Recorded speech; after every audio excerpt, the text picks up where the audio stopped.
Spring Break!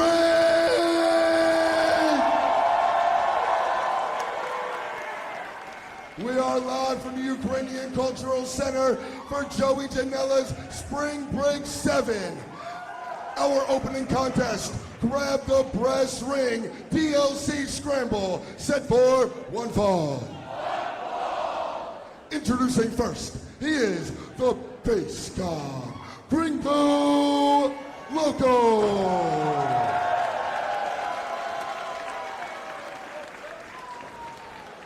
Participant number 2, El Comandante de Arre, Ellis Commander.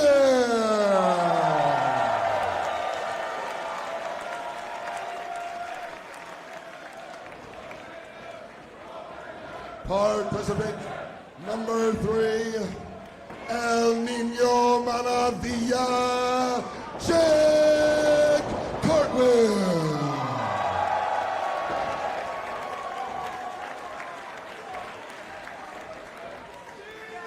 Participant number 4, Space Jesus, Billy Starr.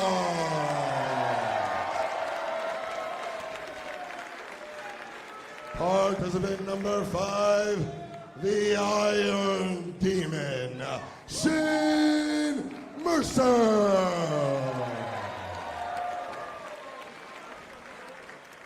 Participant number 6, Tony Deppen.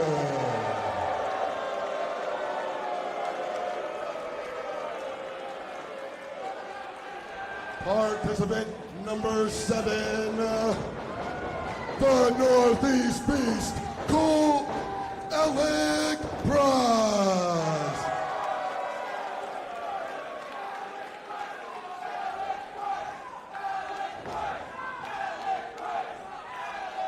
And introducing participant number 8, Ready Daddy, Cole Red.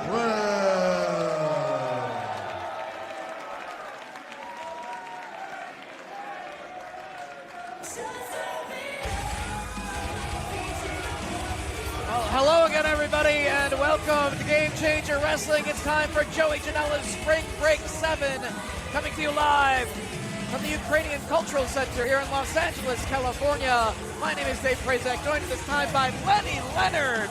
It is so good to be back here in LA. We're going to be joined a little bit by Veda Scott as well. We got a cast of characters, and speaking of characters, Blake Christian looks to potentially be adding himself to the DLC Grab the Brass Ring ladder match here. Yeah, this is not on my format.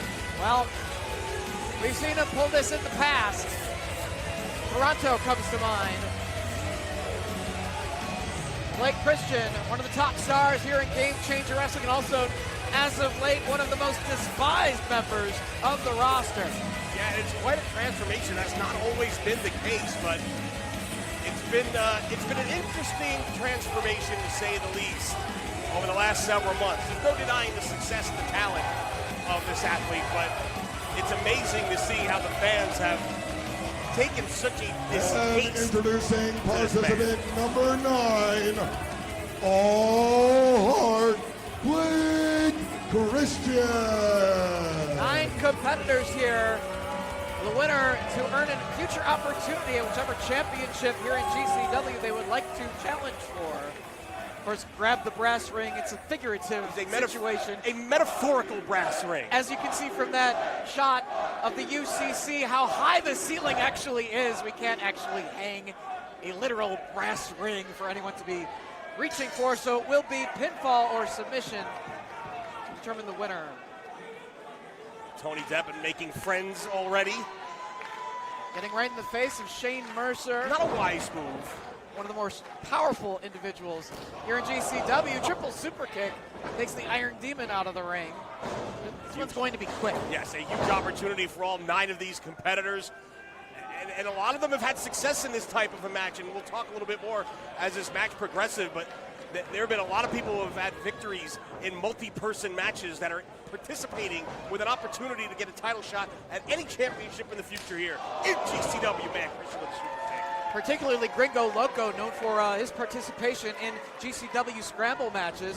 As of late, Alec Price quite a bit as well. But right now, it's Gringo Loco using the ropes for some spring leverage to take Blake Christian and Tony Deppen off their feet. And I don't think it's a stretch to call Gringo the best American luchador of the last 20 years.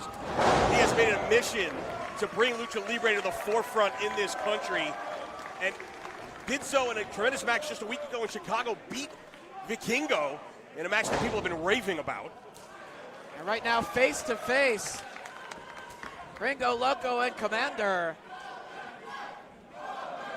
They have several ladders out on the floor that they could put to use during the course of this matchup. Of course, doors and chairs also positioned underneath the ring. There will be plunder. There will be plenty. Commander off the ropes, able to take Gringo Loco off his feet, but the Rana sends him to the floor, and in steps the very powerful Shane Mercer. Mercer going to look to impose his will, throw people around. Right now on the receiving end. Commander is such an agile wrestler. His high-flying ability is unmatched. Backbreaker from Mercer right across his knee. Equally unmatched is the strength of the Iron Demon.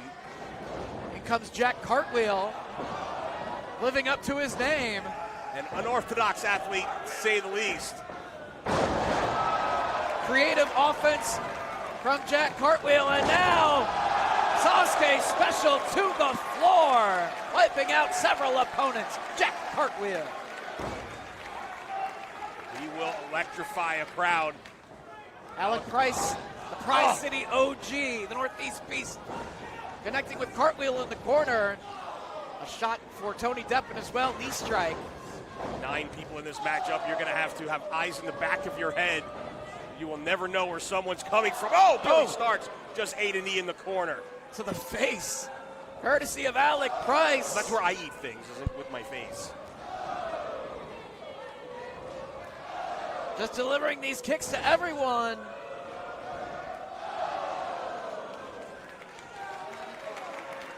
Alec Price going to work on everybody in this matchup.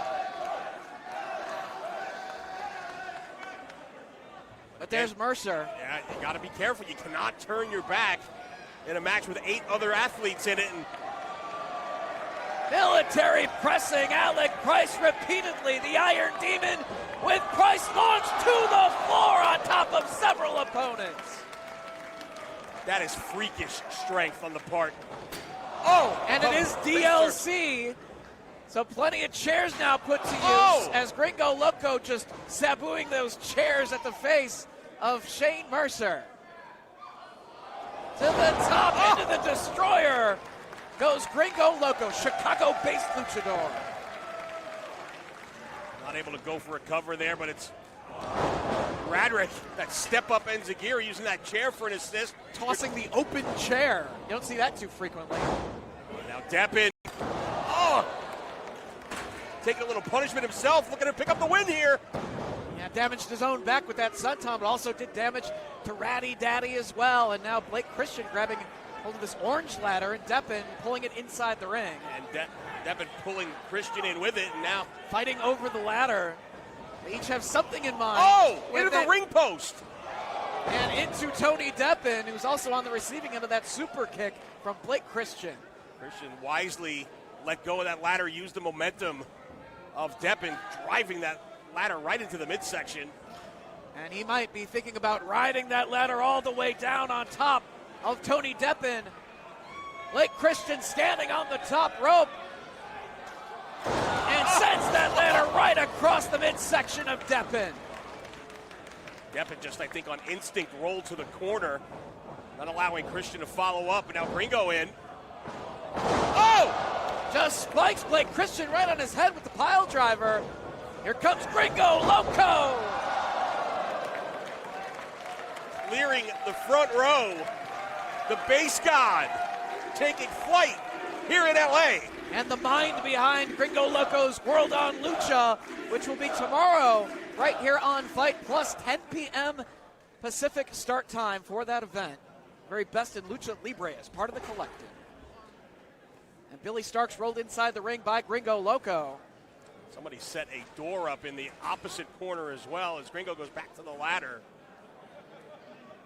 And there's no telling. That is a gigantic ladder. Yes. I almost wish we had the brass ring somehow hung from the ceiling of this venue. But now Gringo with Billy Starks. Hoisted up, going for a powerbomb, but a good counter here from Billy. The leg tight.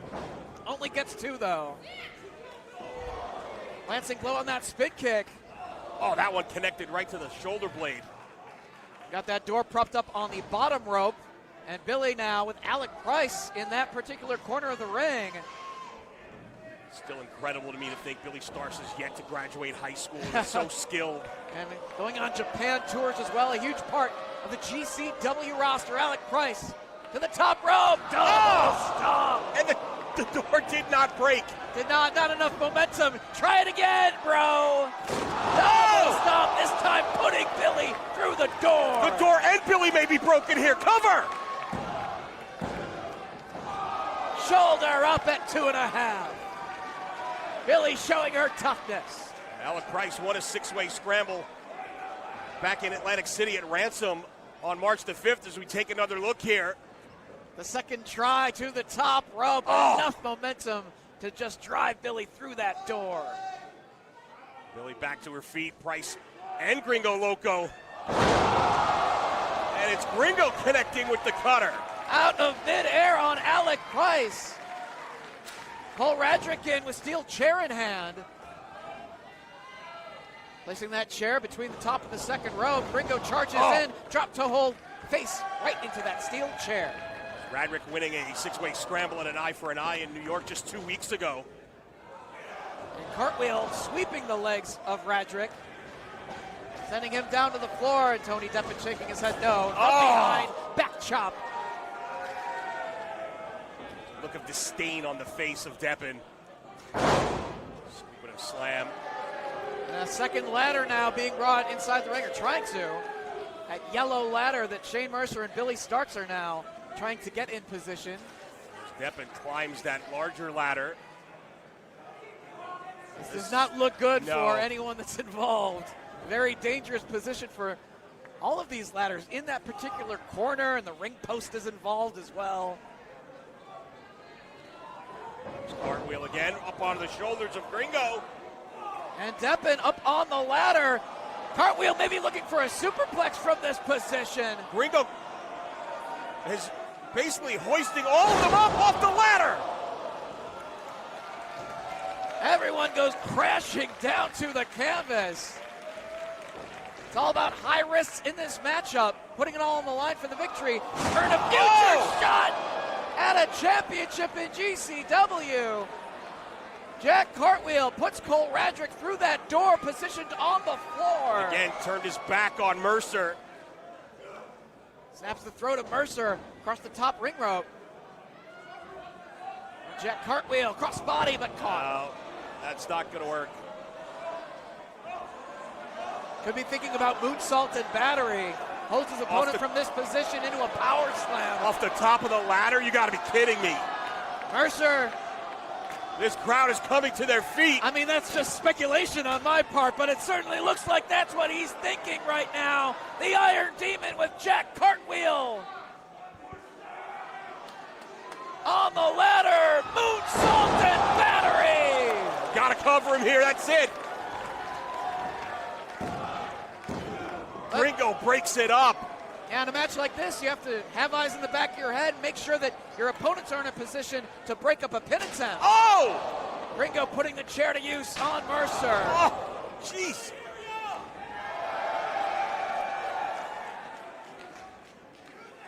Take another look at moonsault and battery on Jack Cartwheel, courtesy of Shane Mercer. The combination of agility and strength that it takes to pull something like that off is just absolutely insane to me. Trying to prepare a door bridge, needs another chair. Does Gringo Loco to complete it. Retrieving another chair from underneath the ring. Just bodies everywhere around the ring. Gringo taking a look up as he sets this door across two chairs. something nefarious in store, I would assume. It's below both the corner, could be the top rope, could be the ladder. Who knows? And the table already gives out. These flimsy tables, man. Can't trust them. Then again, a few weeks ago, we had unbreakable doors. So we need something in the middle. I agree with the crowd. As another door retrieved from underneath the ring. That certainly looks a much more sturdy door. Yeah. Not as used as the other one was. That looked very old and flimsy. But once again, positioning the door between the two chairs for whatever Gringo has in store. Nice and easy this time. I mean, Shane Mercer's no small person. Just his body weight could break that thing once again. Mercer laid out on the table. Keep your eye on Alec Price, though, up on that yellow ladder. And Commander in the opposite corner. Very dangerous for everyone involved. Alec Price battling it out with Gringo Loco on the ladders. Commander just standing on the top rope. Maybe mostly dangerous for Shane Mercer here. And Price walking the yellow ladder, diving to the floor on top of Billy Starks. Commander walks the ropes, dives to the floor on top of Cole. Swanton off the ladder by Gringo Loco, puts the Iron Demon through the door. Gringo can't follow up, though.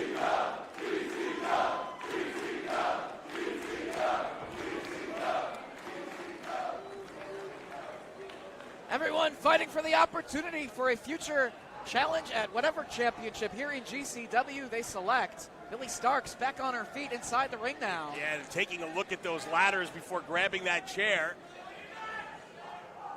See what Billy has in mind with this chair. Just launching it down. On a Shane Mercer. She's like, I don't need these ladders. Get them out of my ring. Space Jesus has had enough. She's had enough of this ladder stuff. Don't need to climb to reach anything. She doesn't want to necessarily climb the ladder to do anything. Just fight somebody wrestle her. So she wants somebody to come in here and fight. Cole Radrick steps up to the plate and gets... Maybe regretting that decision right now. Billy with the advantage.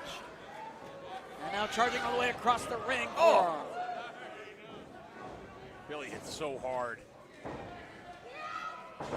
Elevating Radrick down to the canvas. Only two, gets that shoulder up. Radrick looking around for the referee before getting that shoulder off the canvas. May have actually been looking to see if somebody was coming to break it up. That too. 9 competitors as part of the action here. And now he's up on the shoulders of Starks. Cole trying to fight his way off of the shoulders to free himself from this position. Keep your eye on Blake Christian stepping back inside the ring as well. Sugoi driver. And a stomp. Face first into the canvas went Billy Starks. This might be it. And that is it. Blake Christian scores the victory. Just stomping Billy face first into the match.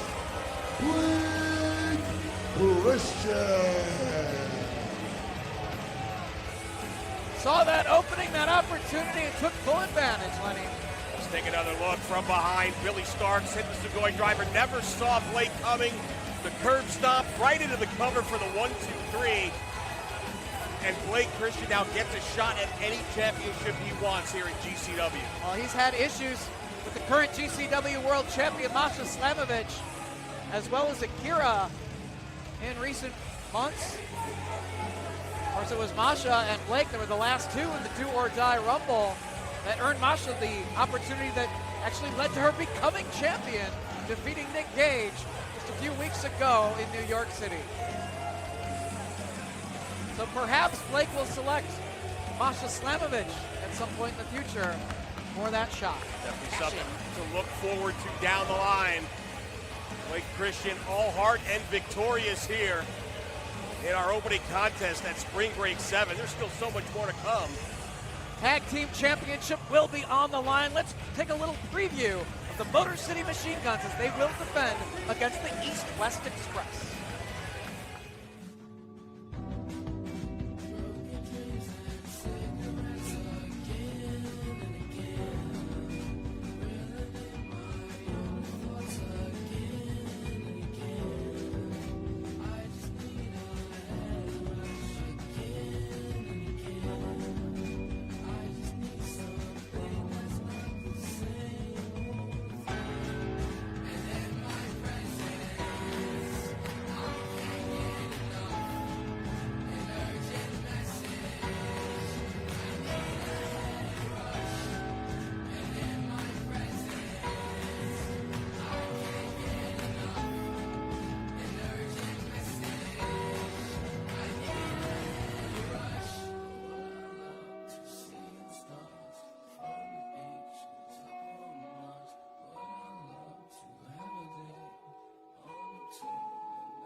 pretend I'm a rocket man.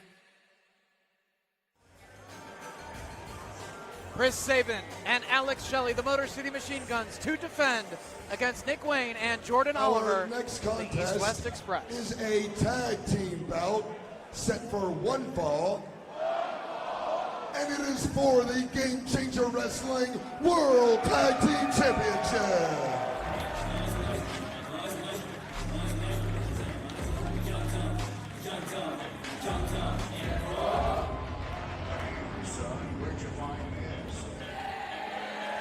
One of the most exciting tag teams in the stacked GCW tag division.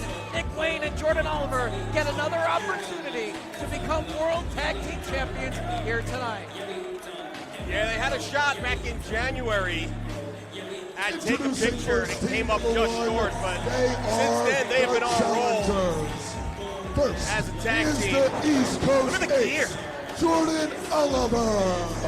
His tag team partner, the Prince of the Pacific Northwest, Nick Wayne. Together, they are the East West Express. At that event, Take a Picture at the Von Braun Center in Huntsville, Alabama, they came so close to defeating Los Macizos to win the tag team championship, but came up just short. And now the number one contenders with several victories under their belts in tag team action. Heading into this night, they've got great momentum as they face Chris Sabin and Alex Shelley, who won the tag team championship in Atlantic City just a few weeks ago. One of the most decorated tag teams in independent wrestling over the last 2 decades. Alex Shelley and Chris Sabin.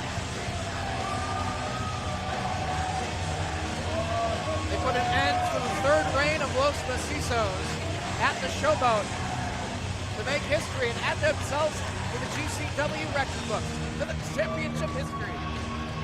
How long will their reign last? Will they be as dominant here in GCW tag competition as they have been Introducing all their over the world? opponents, fighting out of Detroit, Michigan, they are the current reigning and defending Game Changer Wrestling World Tag Team Champions, Chris Sabin, Alex Shelley, the Motor City Machine Guns.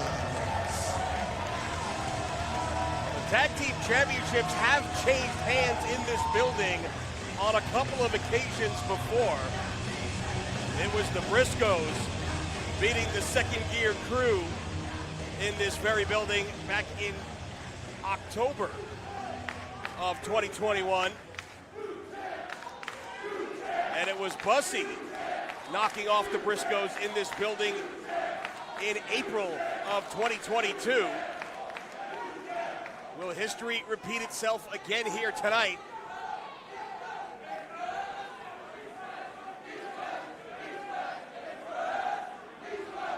It's important to note that earlier today at the DDT versus GCW event, it was the East West Express versus the Moonlight Express, Mao and Speedball Mike Bailey. And during the course of that matchup, Nick Wayne had his right above his eyebrow split open by an elbow on a dive to the floor by the Moonlight Express. We got a shot right there before we see the GCW Tag Team Championships. Got a shot of that blue bandage above the left eye of Nick Wayne. Now, he was a bloody mess, but still they fired him up. They won that matchup, but he is not 100% heading into this bout. Yeah, and you got to wonder how that's going to impact him. He lost a lot of blood in that matchup. And the Machine Gun's taking this one to the streets. And they're going right after him. And it looks like, punching away on that bandaged eyebrow. Maybe trying to bust him back open. It's only been a few hours since that match happened. Not enough time to go to a local medical facility and get stitched up. Pretty much just bandaged it up and came right back to work. Of course, we saw a couple of previews, if you will, of this matchup in other forms during recent weeks as well. It was at the Melrose Ballroom that the Time Splitters, Shelley and Kushida, defeated Jordan Oliver and Mike Bailey that particular night.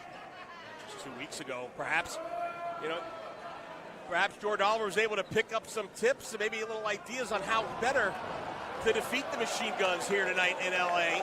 And it was Jordan Oliver defeating Shelley in singles competition in the first round of the Jersey J Cup as well.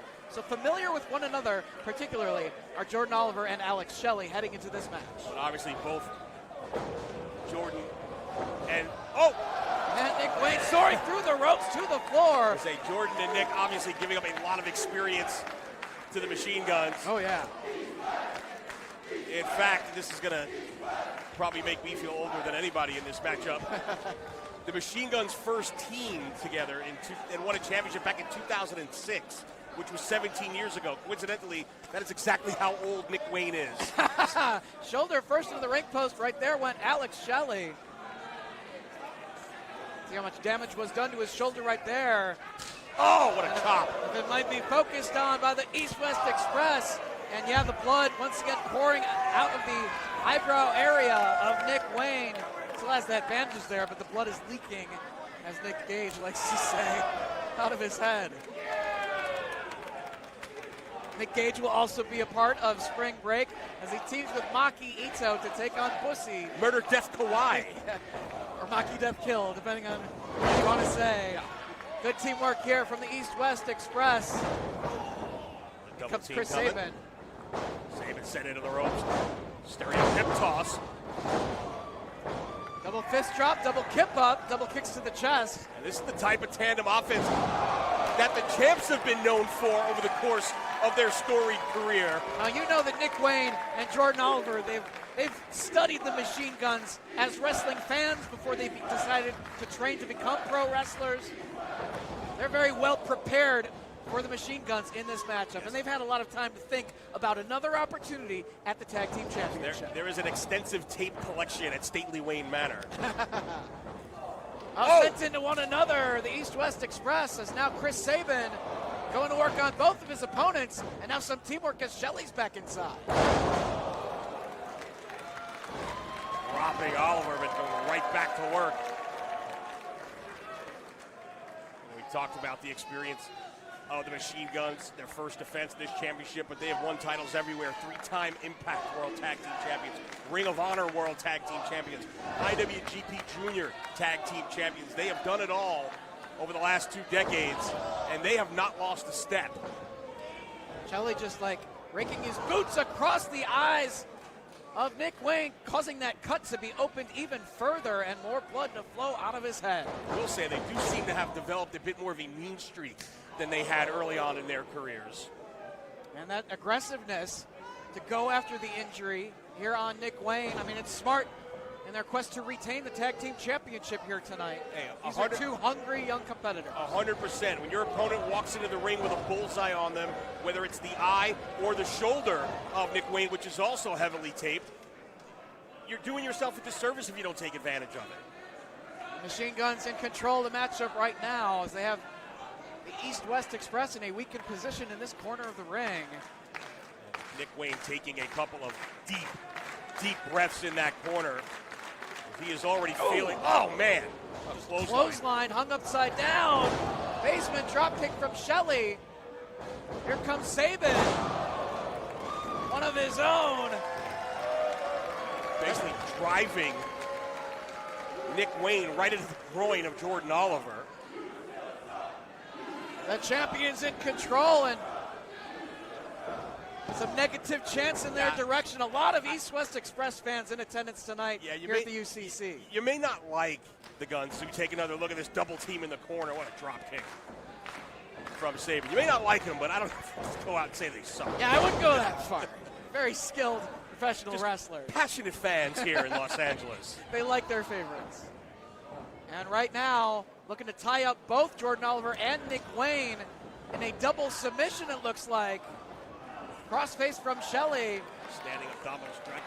Oh, cranking on the arm as well. And now pulling that lacerated forehead open is Alex Shelley. Expression of pain on the face of young Nick Wayne. Neither man willing to give it up at this point. No, they're not going to give it up. Not this opportunity, and inadvertently doing damage to his own partner in this position. And still can't extricate himself here. Trying to free themselves from one another. It's not looking good at the moment for the East-West Express. They need to pull it together. Out to the floor, wisely goes Nick Wayne to try to get away from further damage being done to him. And I think it would behoove Oliver and Wayne to try and pick up the pace if possible here. So far, I'd say this match is being wrestled at a pace that favors the machine guns. Well, it looks like that's exactly what Jordan Oliver is trying to do, pick up that pace as he fights for the waistlock here with Chris Sabin. The Okada roll out of the corner, Jordan Oliver gets it, and a near fall. Sabin back to his feet, taken back down with a running clothesline. This is exactly when Wayne and Oliver are at their best. High speed, high intensity, quick tags. Keep the fresh guy in the ring. And Nick Wayne back up on the apron looking for the tag. Gets to the corner. Uppercut connects with Sabin. And now Shelley eats the super kick from Wayne. Running uppercut in the corner on Sabin. Shotgun drop kick on Shelley. It's all with Nick Wayne right now. Shelley just whiplashed into that corner after that drop kick. Standing Spanish fly from Nick Wayne. Hooks the leg all the way to. Sabin able to get that shoulder up. Wayne motioning to the crowd that it was this close. So we get another good look at that laceration above the eyebrow. Fortunately, it seems to be off to the side, and when the blood is coming out, it is not going into his eyes and hampering his vision. Maybe looking for the Snapdragon suplex that Nick Wayne is known for, and Chris Sabin felt it coming, able to block the attempt. Shelley charging into the corner with a clothesline. Teamwork now from the champions. Sabin from behind, missile drop kick. And Wayne gets planted face first. There's the cover. Jordan Oliver diving in to make the save. As Chris Sabin sent through the ropes and to the floor, leaving Jordan Oliver in the ring with Alex Shelley. Face first into the turnbuckle goes Oliver. Such a veteran move right there. Use that momentum. Put on the brakes, then driving Oliver's face right into that turnbuckle before sliding out to the floor, leaving Sabin to follow up with a boot. Gets all of it. The machine gun's back in command. East West Express did a good job of trying to pick up the pace and keep an advantage, but it didn't last very long. Dangerous position here in the corner. Nick Wayne got just enough of Shelley. Sent him to the floor, and now, landing on his feet, Jordan Oliver. He went for that sunset bomb, but great agility shown by Jordan Oliver. Sabin looked to be in shock when he saw Oliver land on his feet, as now they trade shots right in the middle of the ring. Both competitors staying on their feet. GCW Tag Team Championships on the line here at Joey Janela's Spring Break 7. Able to connect with Sabin once again, but a big super kick. Back and forth, trading super kicks now. And Chris Sabin turns Oliver inside out with the clothesline.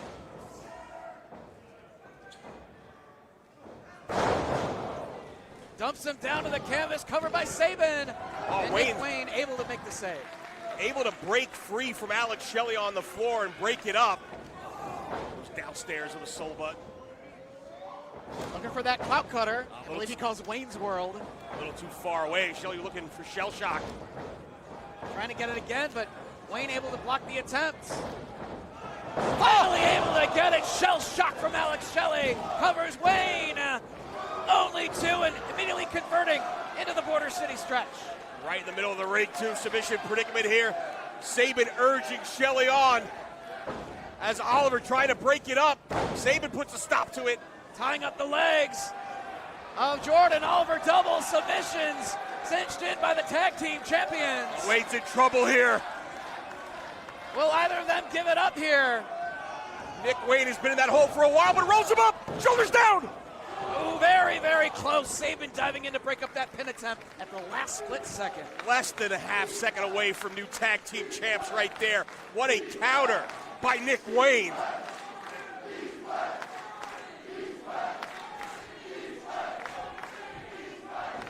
Fans showing their support for Nick Wayne and Jordan Oliver here at the UCC.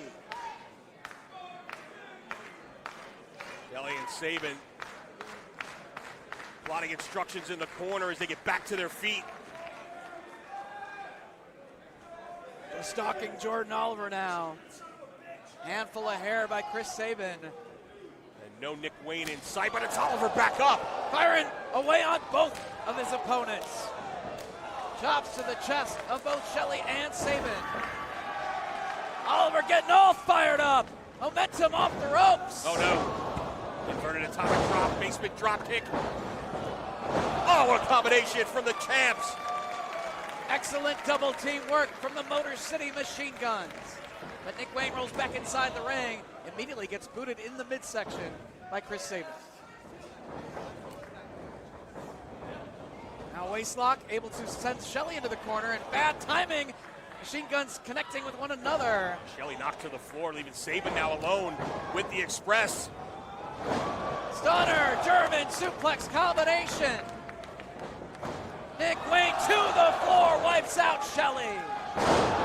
Clout cutter from Jordan Oliver. Cover!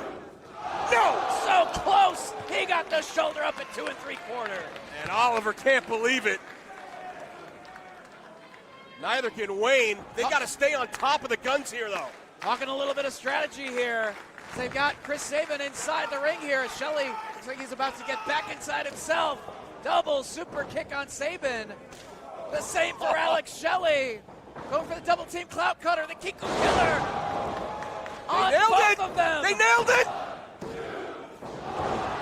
Only 2. That's the heart of a champion right there. On both part of Sabin and Shelley.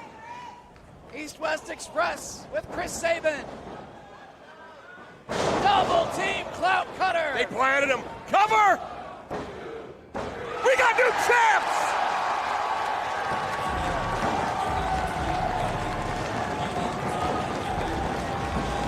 The winners of the match and new Game Changer Wrestling World Tag Team Champions, Jordan Oliver, Nick Wayne, the East-West Express.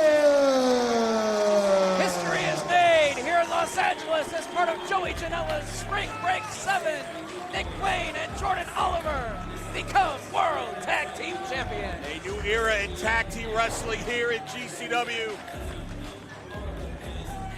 They call these guys 2 pillars of this company, and for good reason.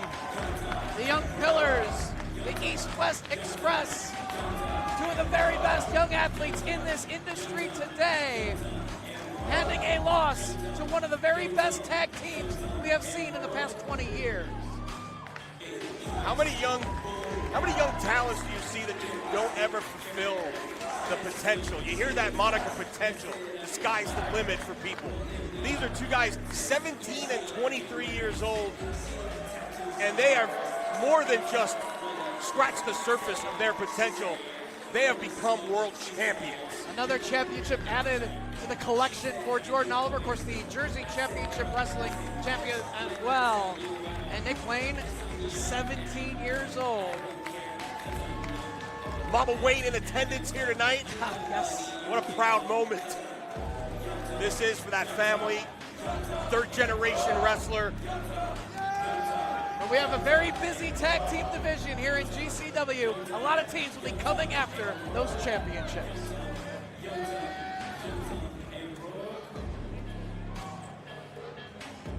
Use that hashtag JJSB7 if you're on social media while watching tonight's broadcast.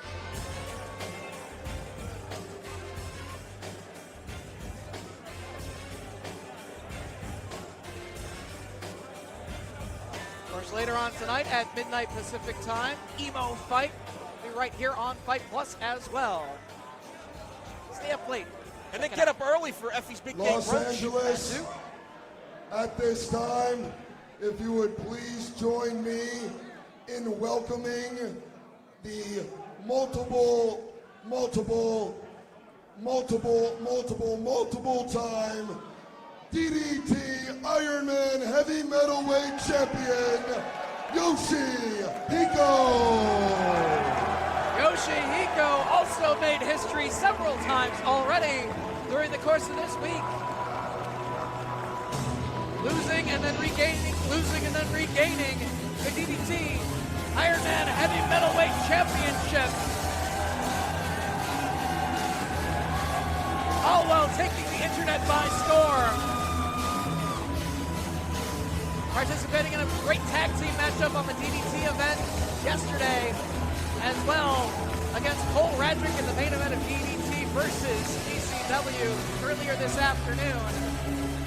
But now apparently Yoshihiko has something to say. Business to tend to inside the ring with MLJ, and gets a streamer for an appreciative fan in attendance tonight. Yoshihiko.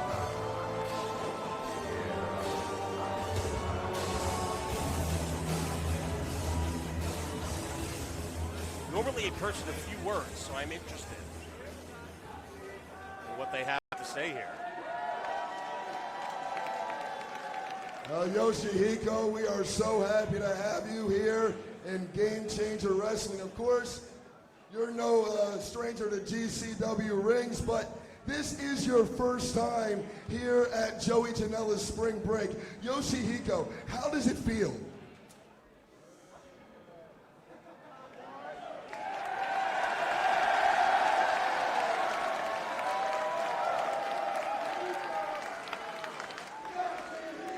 Couldn't have said it better myself.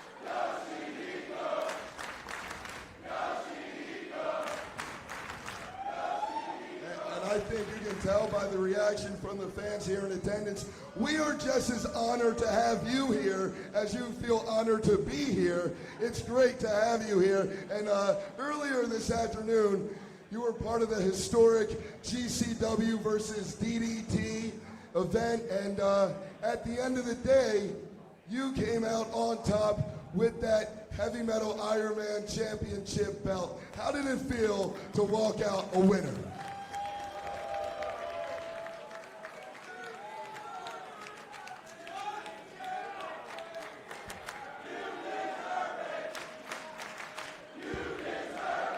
One of the best tuckers of this generation. Would have made a lot of money in the Memphis territory.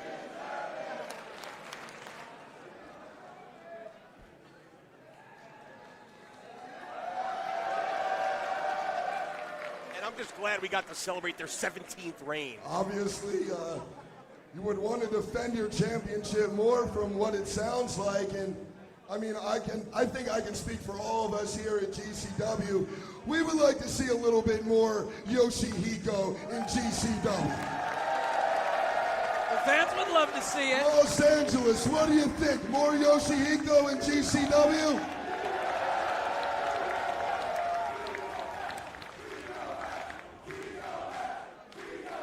So, my last question to you, Yoshihiko. Will you stick around here in GCW for a while? Yes! Yeah! Yoshihiko will be returning to Game Changer Wrestling in the future. Such a popular athlete here on the roster.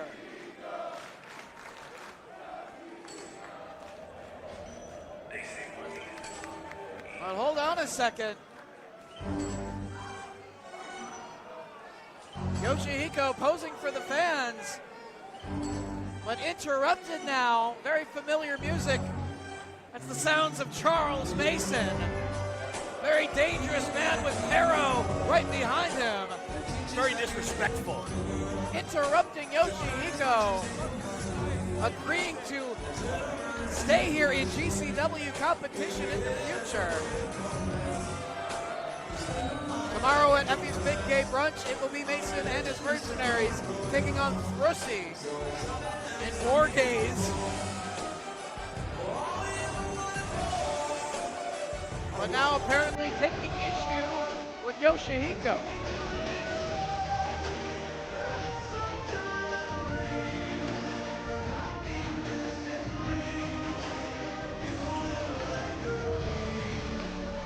There's disdain on his face. He always looks like that. Sick individual. What is on his agenda right now? Pero with the microphone. Look out, Emil.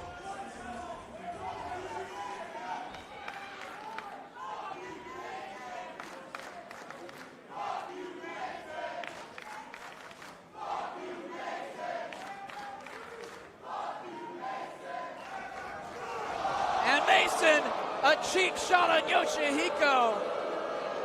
Just booting Yoshihiko down to the mat and stomping away on the throat of Yoshihiko repeatedly. Yoshihiko already had to wrestle several times this weekend. You want me to stop? I can't hear you. How about you say it louder? That's right. You can't because you're not fucking real. They're as real as you or I. The audacity of Charles Mason. Those idiots at DDT made this happen, and you fucking poor, simple-minded morons ate this shit up.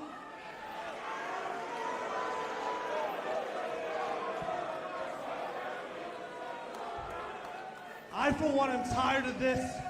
I'm fucking sick and tired of these games with this fucking doll. And I'm gonna end it once and for all. Hold on, what does Mason have in mind here? No, going into his pocket and grabbing a knife. No! Come on! No! This is taking things too Gonna far! commit murder on... This is taking things too far! And Pero. Who the fuck are you? Who do you think you are? Putting your hands on me! What the fuck is... Oh, fuck! Jimmy Lloyd! His fat ass Jimmy fucking Lloyd!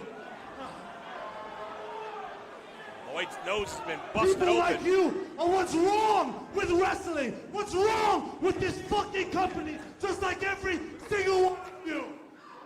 I'm gonna make you watch, Jimmy! I'm gonna make you pick her up! Pyro, pick her up! Pick her up! Watch! No. It's all fun and games. Watch her!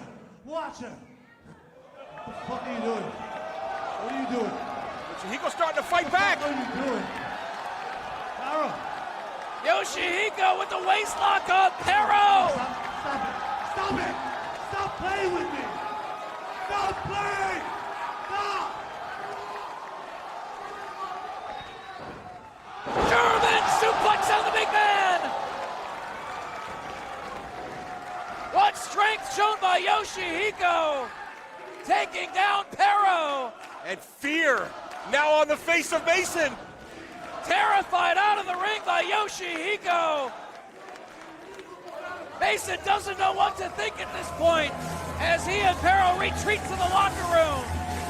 And Yoshihiko, the DDT Iron Man Heavy Metalweight Champion, standing tall here at the UCC once again.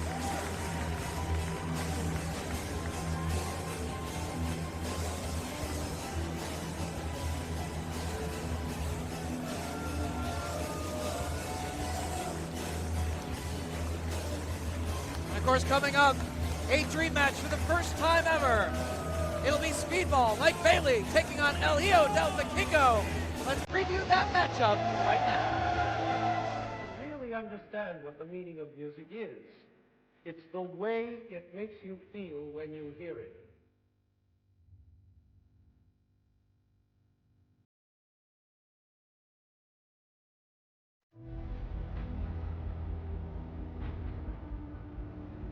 You don't have to know a lot of stuff about sharps and flats and chords and all that business in order to understand music. If it tells us something, not a story or a picture, but a feeling, if it makes us change inside and have all those different good feelings that music can make you have, then you're understanding it. And that's all there is to it.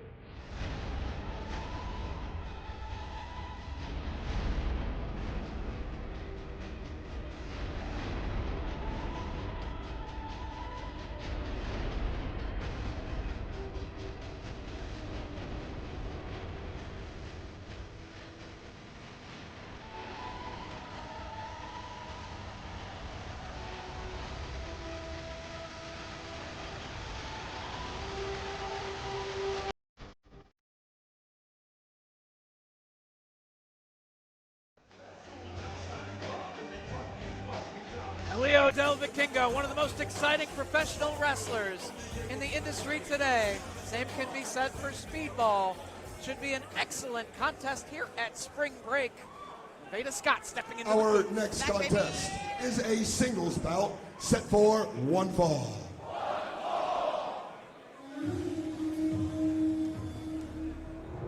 first time ever contest between these two. It's a match, Dave, that feels like it's been building ever since that we learned Vikingo would start competing more in the United States, ever since we learned that Mike Bailey would be doing the same. It just feels like they've been on a path towards each other, and it's GCW bringing it to you for the very first time. They have never touched in a ring before. Joey Janela bringing it to you as he is the brains behind Spring Break 7. Giving y'all what you want to see here during the collective. Already seen history made with the Tag Team Championship change in the East-West Express. Becoming champions. Blake Christian earning a future opportunity, whichever championship he'd like to challenge for. And now, a dream matchup between two fantastic fighters.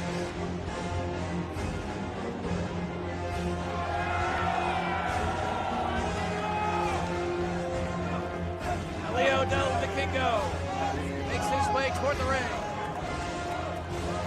AAA Mega Champion. Some of the most unique offense you will see anywhere in a wrestling ring.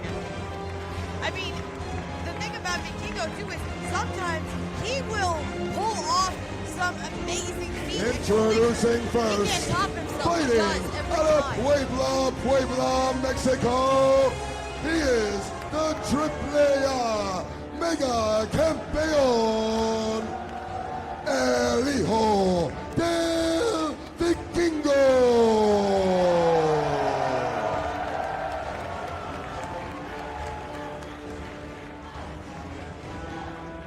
One of the most in-demand professional wrestlers worldwide. Well, you're right about that, Dave. First of all, Vikingo already defended this championship earlier in the day at Ring of Honor Supercard against Commanders, and else we saw today. But last night, Vikingo also defended that championship against Commander and Black Taurus. That's two grueling matches in, what, 24 hours? Now here comes the third. Seems like everyone taking on top flight competition all across the LA area this week. Speedball, Mike Bailey.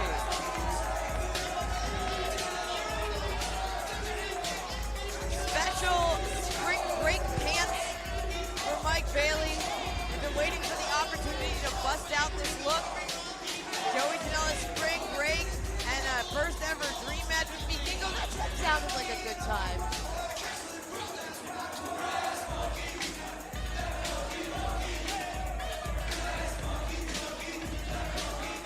And introducing his opponent,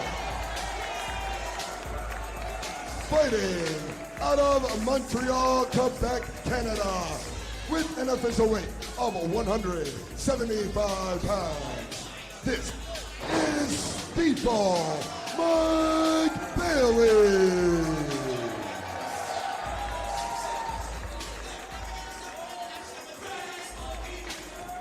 One of the more anticipated matches on the few that were announced in advance for Spring Break. A capacity sold out crowd. This event sold out the day that tickets went on sale, I do believe. And the top attractions of this week here in this area. Referee Max Recon to officiate. So we have the opening bell. And Dave, of course, anytime an event can sell out before anything is announced, it just speaks to how crazy it gets every single year at Joey Janela Spring Break. Mike Bailey, this is his second Spring Break. Last year, if you recall, Bailey was scheduled to face PCO. PCO was injured early in the evening, and Jordan Oliver stepped up. And a lot of people say that's what started Jordan's rise, really rocketing through GCW. lockup. Bailey takes Vikingo off his feet. Bailey hitting those ropes. Big leapfrog from Vikingo. It's going to be fast-paced and high-flying for sure. Oh! And both go for drop kicks at the same time and back on their feet at the same instant. Fully prepared for their opponent tonight.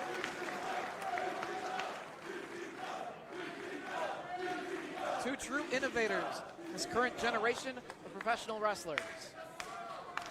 You know, when this match was announced, and I could say this on a personal level, I started to talk to Mike a little bit about strategy.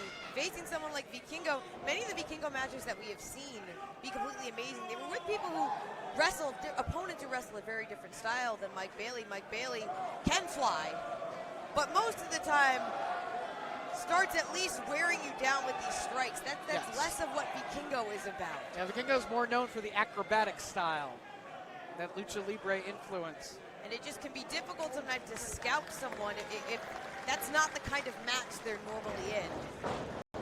Collar and elbow this time. It's Bailey backing Vikingo up against the ropes.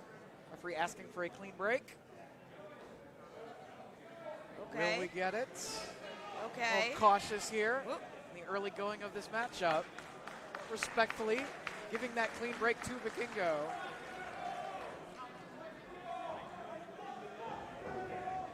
Another lockup. This time it's Bailey grabbing the headlock. Vikingo backs him up against the ropes, shoots Bailey off. Ooh, attempts the shoulder tackle, but Vikingo holding his ground. Wait, Vikingo was holding on, but Bailey able to send him into a big middle kick. Vikingo feeling the effects down on the canvas. Bailey now looking to follow up. Sends Vikingo, tried to send him to the floor, but rebounding off the ropes and connects with that kick on Bailey.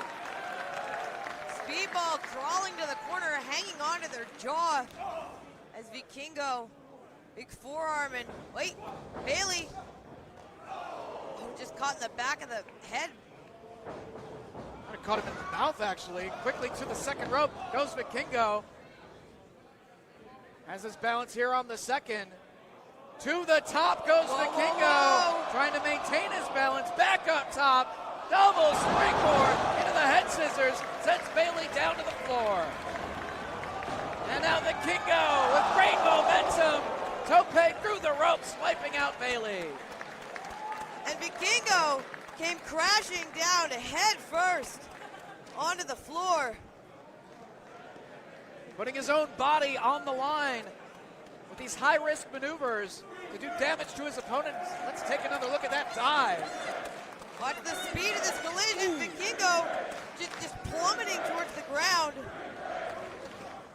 But as you said, Dave, Vikingo, he puts his own body on the line every single time he gets in the ring. Now, Bailey trying a moonsault. Vikingo down again. So it's sort of a risk versus reward situation, I think, in a lot of Vikingo's matches. Look at determination on the face of Speedball Mike Bailey. Hearing the support of the fans here at the UCC. Vikingo struggling to get back up on the floor here.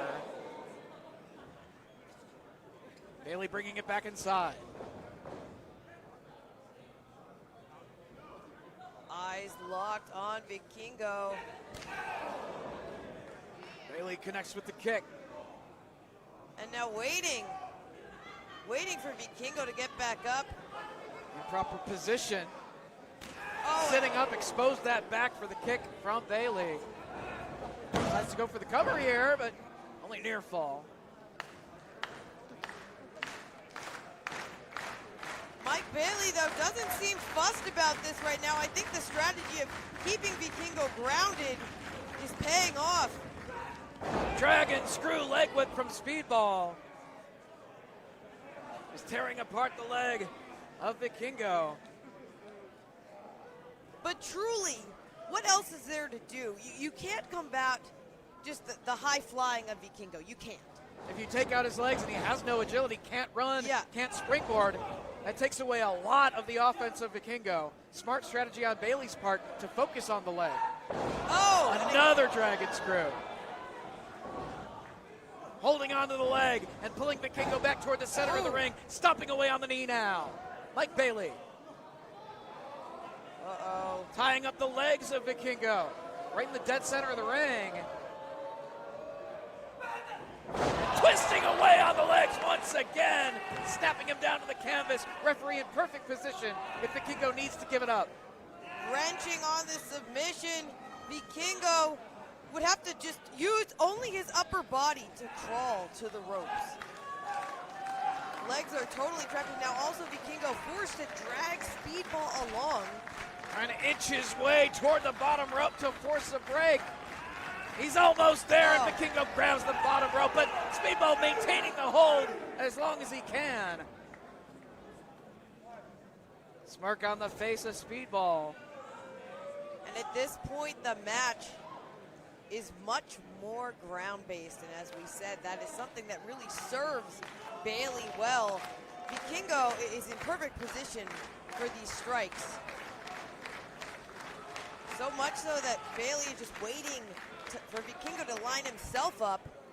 On a knee, pulled back up. Yeah, you can see he can't put much body weight on that bad leg that Bailey has been targeting thus far. Oh, he can still throw a chop though. Open hand right across the chest.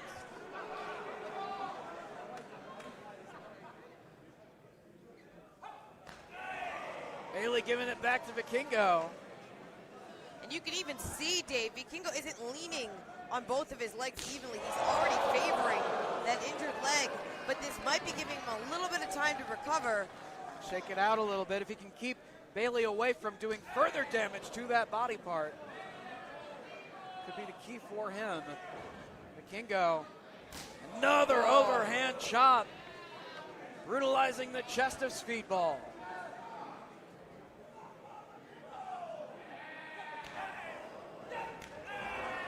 Chop to the chest, one to the back as well by Bailey. And those chops to the back, they got a little extra spice on them always. Even with a little protective covering, it still hurts just so much more. Bailey exposing his own back.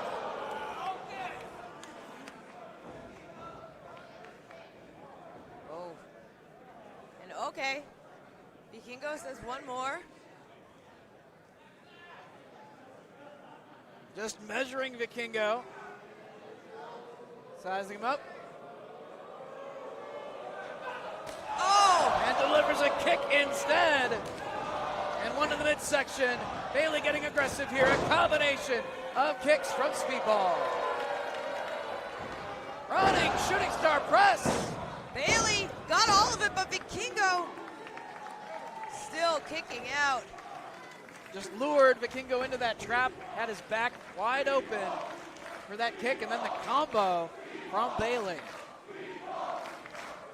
And Vikingo rolled away, and it looks like he's again adjusting that whatever is going on with that injured leg as the official checked on him.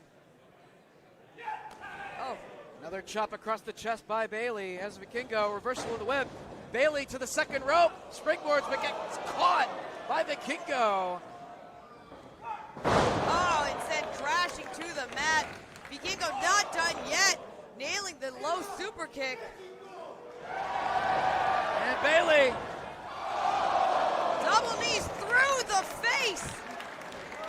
Vikingo out on the apron now with Bailey on the floor. Getting some adrenaline, shooting star off the apron to the floor by Vikingo.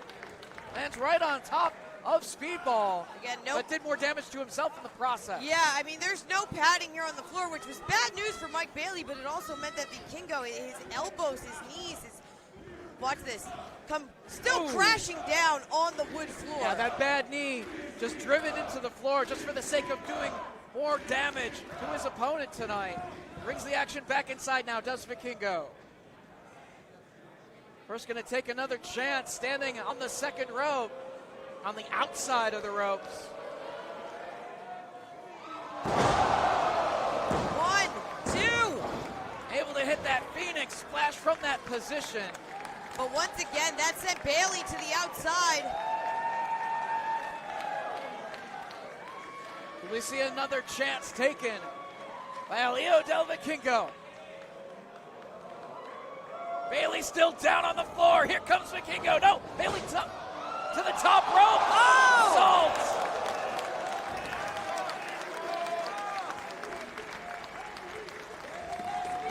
Bayley with an acai moonsault over Vikingo. Unbelievable. Let's take another look at this. And watch the height on this moonsault. Driving Vikingo back first this time, down to the hardwood floor. And Bayley, there's scratches and welts coming up on the back of Mike Bayley. That all started when he was sandwiched on the floor under that shooting star press. Oh. Vikingo back inside the ring, and Bayley stepping back in as well. Measuring Vikingo, hard kick to the chest. The moonsault double knees, and they connected as well. Right to the midsection of Vikingo. Bayley's not done. Buzzsaw kick, but Vikingo ducked it. Bayley trying to recover, but Vikingo, the handspring, wait. Handspring catches elbow from Bayley. And gets that buzzsaw kick to the side of the head. Bayley with a cover. Oh. Only two. Vikingo kicks out. Bayley thought he had him. Mike Bayley, can't believe it. I mean, we saw the impact of that kick. That buzzsaw kick has ended matches for Speedball. Bayley taking his time. Sizing up Vikingo, maybe also just taking a little break at this point in the match. Vikingo back, barely on his feet, eats a huge super kick from Speedball. And Vikingo, look, it's just pulling himself into the corner. Slowly crawling up the ropes. Bayley all the way across the ring now. Connects with a kick in the corner. Up to the second. Ultimate weapon, but Vikingo out of the way. Bayley crashing down. Case of his own medicine, damage to his own knees that time. And now Vikingo to the top rope. Oh, the imploding Dragon Rana. Sends Bayley crashing head first, down to the mat. And that impact almost turned it into a driver. But Bayley up on the shoulders. Electric chair position here. Vikingo into the waistlock. German suplex for the bridge. 2. Very close, but only 2. Mike Bayley rolling towards the corner. Both wrestlers out on the apron of the ring at this point. Trying to pull it together, a very physically taxing matchup on both competitors. Yeah, they're literally pulling themselves up by the ropes with Vikingo with a huge kick that just seems to anger Mike Bayley. Bayley says, bring it on. Inviting another shot as Bayley back in a standing position. And Vikingo continuing to kick away. Oh, and Bayley again just keeps inviting these kicks. Bayley kicks at the chest of Vikingo. Oh, another big kick. That one really connected with the shoulder. Bayley firing back. And keep in mind, they're on the apron, a narrow apron. A hard shot to the midsection. Bayley now with a flurry of kicks to the chest. Bayley just had enough. That one caught by Vikingo. And Sagiri has Bayley stunned out on the apron still. Takes out the leg of Vikingo. Oh, on the apron. The knees of Bayley on the edge of the ring frame, and now Vikingo. Where is he going? Standing on the ring post. Oh, what? Vikingo with the destroyer. Oh, Bayley head apron. first on the edge of the ring frame. Unbelievable. The official is going to need to check on everyone here. That might have been the end of the match. Yeah, I don't think he's going to be able to get back up from that. Unbelievable momentum head Watch first. this. Vikingo launching himself into this destroyer. Bailey coming down completely vertically onto the apron. Right on the edge of the ring. Again, we said this is a narrow apron. And Vikingo barely able to get Bailey up, let alone into the ring. Rolls him back inside. And Vikingo once again going to climb to the top rope. Bailey on his back.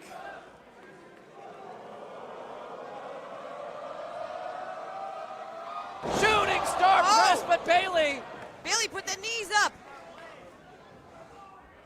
What? Where's Mike going? to the top rope himself. Wait a second. Both wrestlers in a dangerous position, standing up on the top rope. I don't think we're gonna. No. See, Dave, if this is what I think it is, Meteor Rain. Cover. Ah! So close. Bailey thought that was 3, but referee Max Recon holding up 2 fingers, only 2. And Dave, that Meteor Rain, Mike Bailey really only busts that out in absolutely dire situations. And now the Flamingo driver going for it. Can Bailey connect with the maneuver here on Vikingo, fighting his way out of that position? Vikingo lands on his feet. Bailey comes in and sent back to the apron. He's kicked in the back of the head by Vikingo. Back up he goes. Whoa. Oh, grabbing hold of that chain around the neck of Vikingo. Whatever it takes to put a stop to that high-flying offense that Vikingo is known for. And they're fighting for a safe position here on the top rope. Series of chops. Vikingo is staggered. Bailey standing on the top rope, pulls Vikingo up as well, but trying to gain the advantage is Vikingo with shots to the midsection of Bailey. Oh.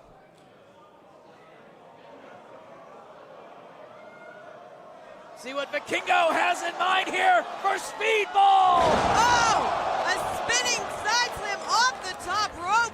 And back up goes Vikingo! 630! Cover! And he got it!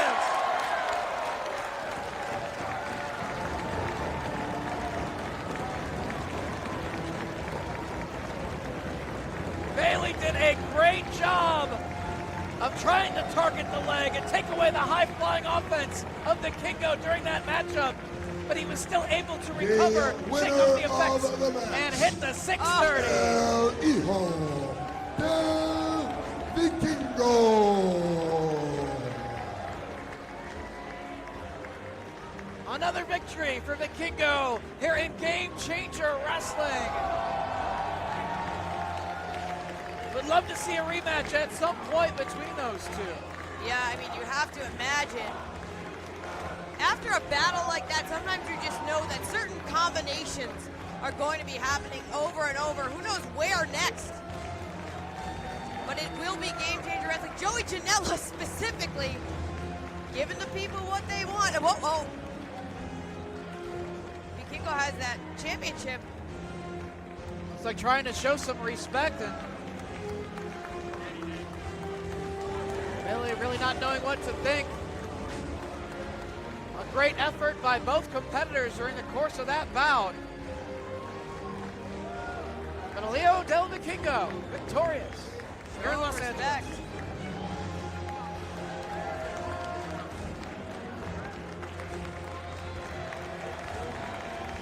Bailey back on their feet, but really showing the effects.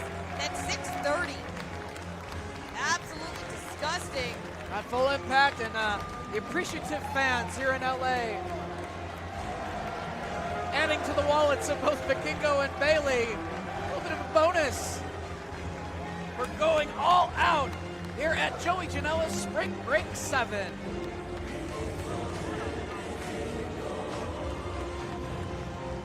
And I think, Dave, by my calculations, we're going to be moving on to another sort of dream match.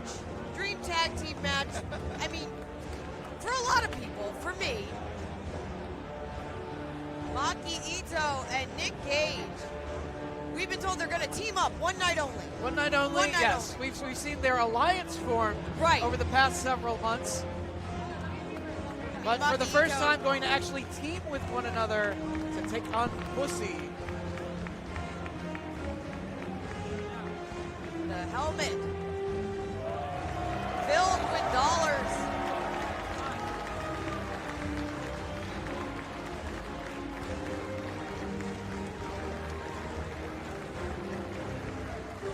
Once again, don't forget Emo Fight coming up at midnight Pacific. Who could ever forget emo night, Dave?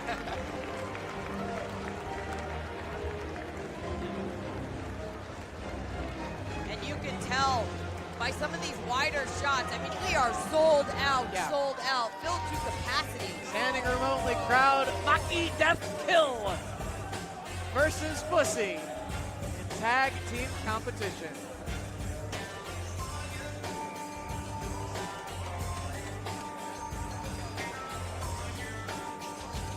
MLJ back in the ring.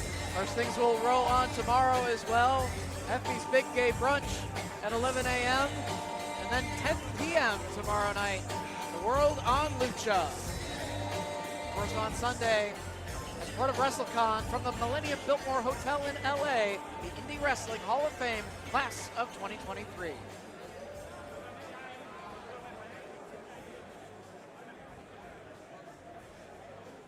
Our next contest is a Dream Tag Team bout set for one fall.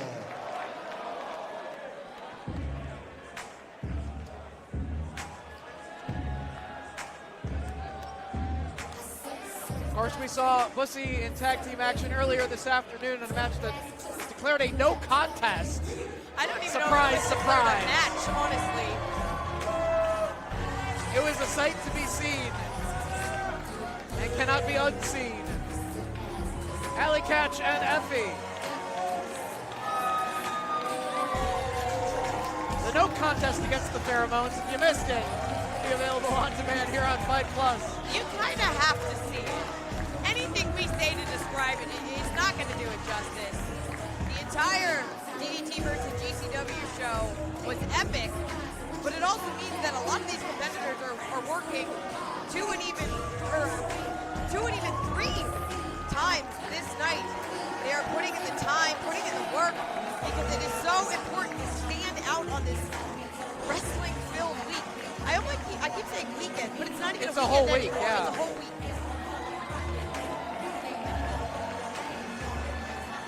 And if you notice, Dave, EFFY still has his fishnets. They're in ill repair after the Pheromones match. Yeah. A lot of people are still feeling the effects of that one.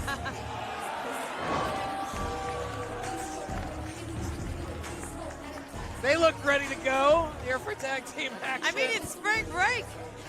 It is spring break.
True icons of Game Changer Wrestling, the King, Gage, along with Maki, Itoh, She's gang affiliated. And tonight, one night only, teaming up in tag team action. Well, Dave, it was truly a matter of time. We kept asking, when would this unit be made official? And of course, at spring break. Nick Gage. Maki Itoh with the bandana covering her face. At spring break last year, Nick Gage really started on the journey that only ended a few weeks ago, Dave, when Masha finally defeated him in the Game Changer Championship, and now it's kind of like a moment to just see what is next for Nick Gage. This is one of the most unique pairings in all of pro wrestling. I mean, they're just, Maki's just vibing back there. But the fans love it. The members of the MDK gang showing their support for Nick Gage and Maki. Well, Dave, when you really think about it, though, despite their differences in personalities, there are very few professional wrestlers who connect with people the way Maki Itoh and Nick Gage do. And when you add them together, it's even more powerful for MDK. Maki Def Kill, Murder Def Kawaii, whatever you want to say. It's MDK. Yeah, Nick Gage still making the rounds.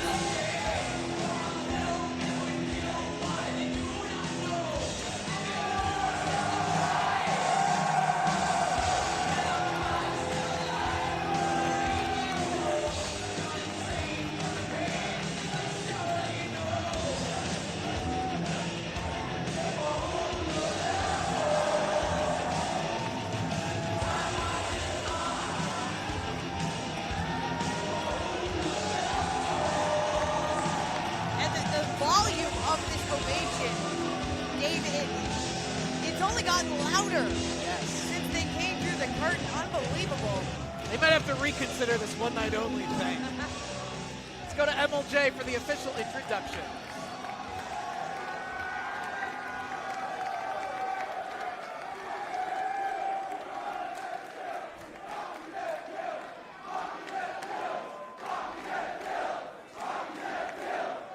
If anything, explain to Maki Itoh, think of the merchandise that could come from this. Yes, they already have a t-shirt.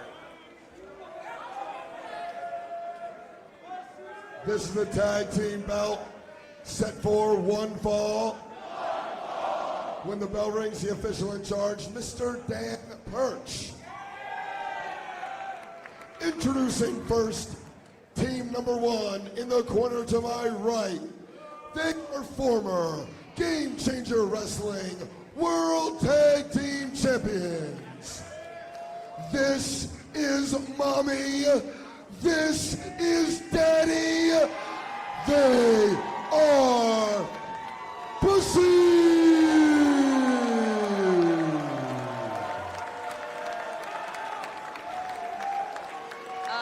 I'm assuming that Nick Gage has choreographed a slightly different entrance Yeah, for, a little bit. for his tag team. A little bit different.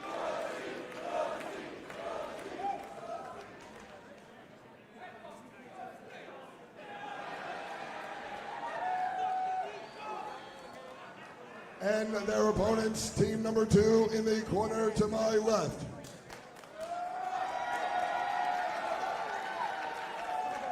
Introducing first, representing that murder, death, kill gang worldwide. She is the idol. She is the queen. She is the fucking cutest in the world. And he is the man, the king, the fucking god of this shit. Maki fucking Itoh, Nick fucking Gage, Maki Death Kill.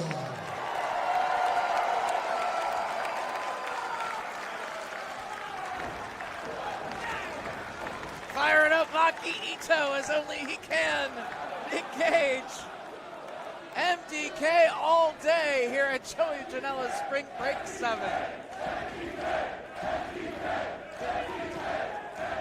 Good. EFFY stepping stepping up. Nice lock with Nick Gage.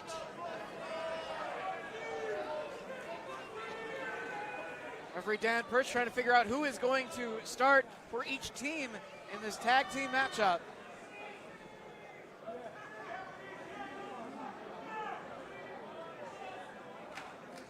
Looks like Itoh maybe. Yeah, Itoh stepping forward. Kick things off for her team. It looks like Allie Katch going to begin for BUSSY. Here's the opening bell.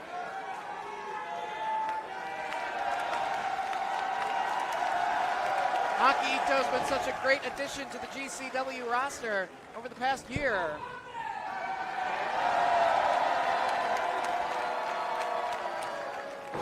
Very memorable moments, particularly at the Showboat in Atlantic City. Maki Itoh recently took on Lufisto at the Showboat. Pulled out the victory. I grew up on the East Coast. I was very familiar with the Jersey Shore, and I never thought in my life I would say that every couple months I go to Atlantic City to watch deathmatch wrestling and Joshi idols. Never Yes. thought that I could say that. But now you do. All thanks to GCW. Oh.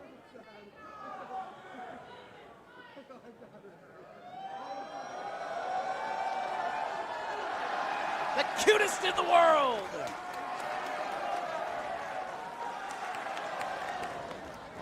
Okay, wait. Allie not to be shown up.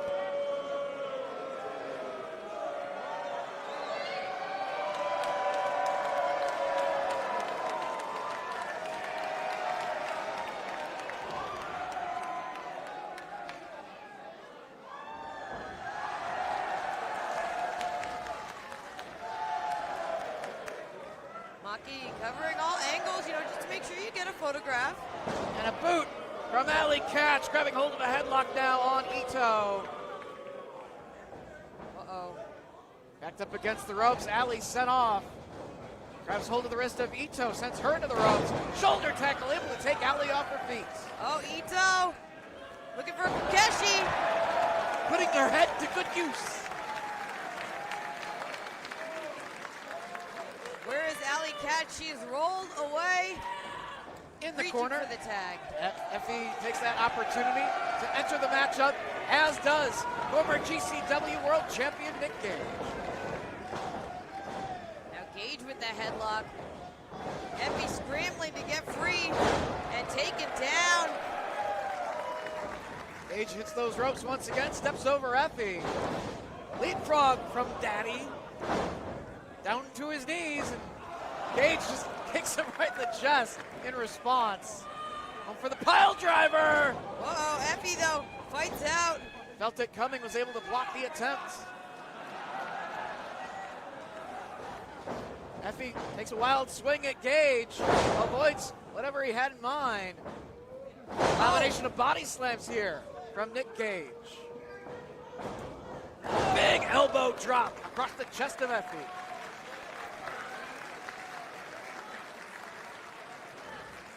Nick Gage standing tall, stalking EFFY, but wait. Looks like Maki Itoh perhaps looking for a tag out on the apron. Maybe Nick Gage should have made that tag. Instead, EFFY taking over. Running boot in the corner from EFFY. Connects with Nick Gage.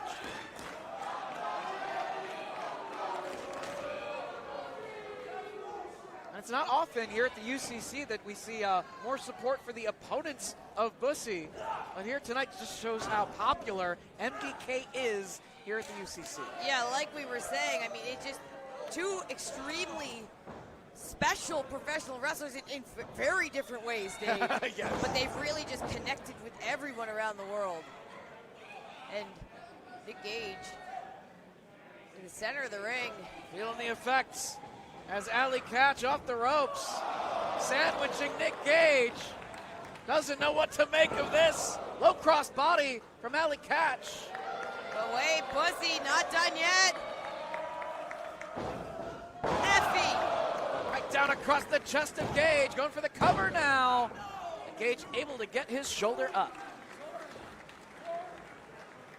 EFFY headed out to the floor, and now Allie pulling Nick Gage.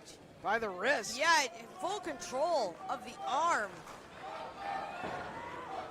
Bringing Gage into the corner now as Effy looking underneath the ring out on the floor. See what he has in mind for Gage. BUSSY, yeah, that has Gage just trapped in this corner. And a tag, Effy back inside. Just taunting Maki Itoh waiting out on the apron. She steps into the ring and that ties up the referee as BUSSY working over Nick Gage in the opposite corner. Yeah, with the official distracted, BUSSY got a couple extra shots in it. Taking Gage down again, Effy. This is a little more viciousness and aggressiveness than we saw earlier today with BUSSY. I mean, this is just, I think this is something that Nick Gage and, well, we'll also say Maki Itoh kind of bring out of people. Yes. Not as much fun in games in this matchup for BUSSY in comparison to what we saw earlier this afternoon. Gage swinging neck breaker. As Effy down and forearm knocks Allie Katch off the apron and down to the floor. Wait, had Allie stolen the bandana? I think so. And now Gage with Effy held upside down, delayed vertical suplex. Whoa. Driving Effy down to the canvas, and Gage looking toward Maki Itoh in the corner. Needs to make a tag here and get a fresh Maki Itoh into the matchup. Well, fresh is right, Dave. You can see she's asking for the tag. She's ready. And there it is, Maki Itoh, the legal wrestler for MDK. Charging into the corner. Running body attack on Effy.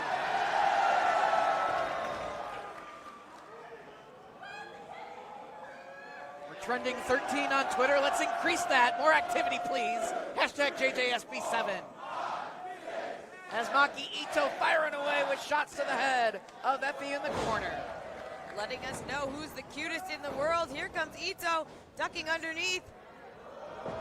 Into the DDT goes Maki Itoh. Cover. Ooh, very close, but Effy with the shoulder up. Itoh, though, still determined. And Nick Gage has brought out the pizza cutter, and Allie Katch putting a stop to Gage utilizing it. Roll up right there, near fall for Effy.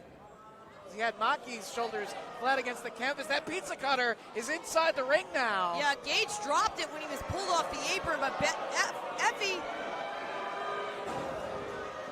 has that pizza cutter in hand, while Allie, you can see Allie was looking under the ring for maybe here a chair. Has Nick Gage's head trapped inside that chair. What is she doing? Looking to neutralize Nick Gage on the floor, driven into the ring post with that chair wrapped around his neck. That takes him out while they can focus on Maki inside the ring. And Effy with pizza cutter in hand. Oh no, this is not looking good for Maki Itoh right now. Utilizing the pizza cutter on Maki Itoh. Yeah, just carving her forehead. And Nick Gage, he's taken out on the floor. Nowhere to be found.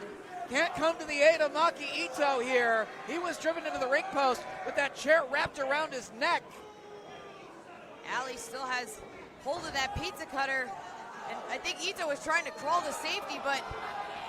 And now Allie Katch with the pizza cutter to the forehead of Maki Itoh. Oh. And there is blood spilling down the forehead of Maki Itoh.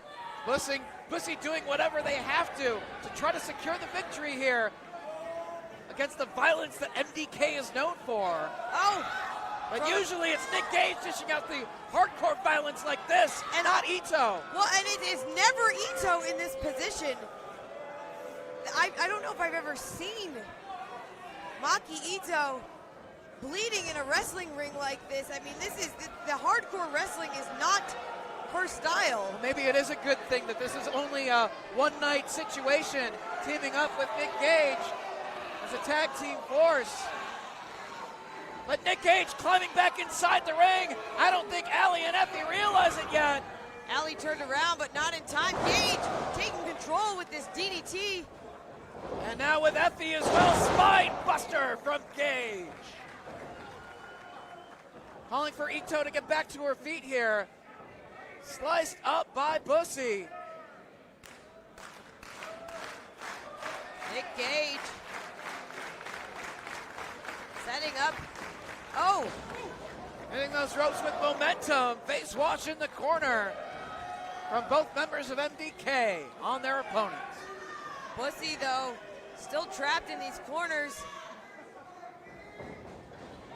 Going for it once again. MDK back in control of this matchup. Running boots just through the faces of EFFY and Allie Katch. And now Gage does have a special Maki Itoh pizza cutter. It's the cutest pizza cutter in the world. Matches her gear and everything. And now will Maki Itoh be able to get some revenge here, some payback on BUSSY after slicing her open just a few moments ago. Well, Allie Katch strung her. Oh, here we go. See, this is a good use of the split screen. Just slicing up both Allie and EFFY on opposite sides of the ring. Maki Itoh and Nick Gage. And look at Maki Itoh's eyes. She's murderous. It's part of the team name. Both Allie and EFFY now busted open at the hands of MDK. Oh, and now another side of the ring, making sure that everyone here in this sold-out crowd gets the full MDK experience. EFFY just gushing. Yeah, losing a lot of blood. And that blood clouding the vision of Allie Katch as well.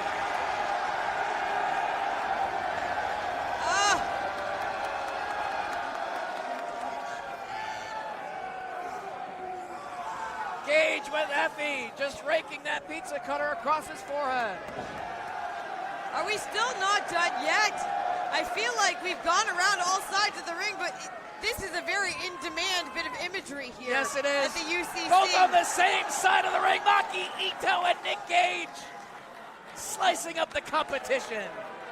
And the longer this goes on, the more comfortable Maki Itoh seems with this pizza cutter in her hand. She's a very dangerous individual. Gang affiliated Maki Itoh.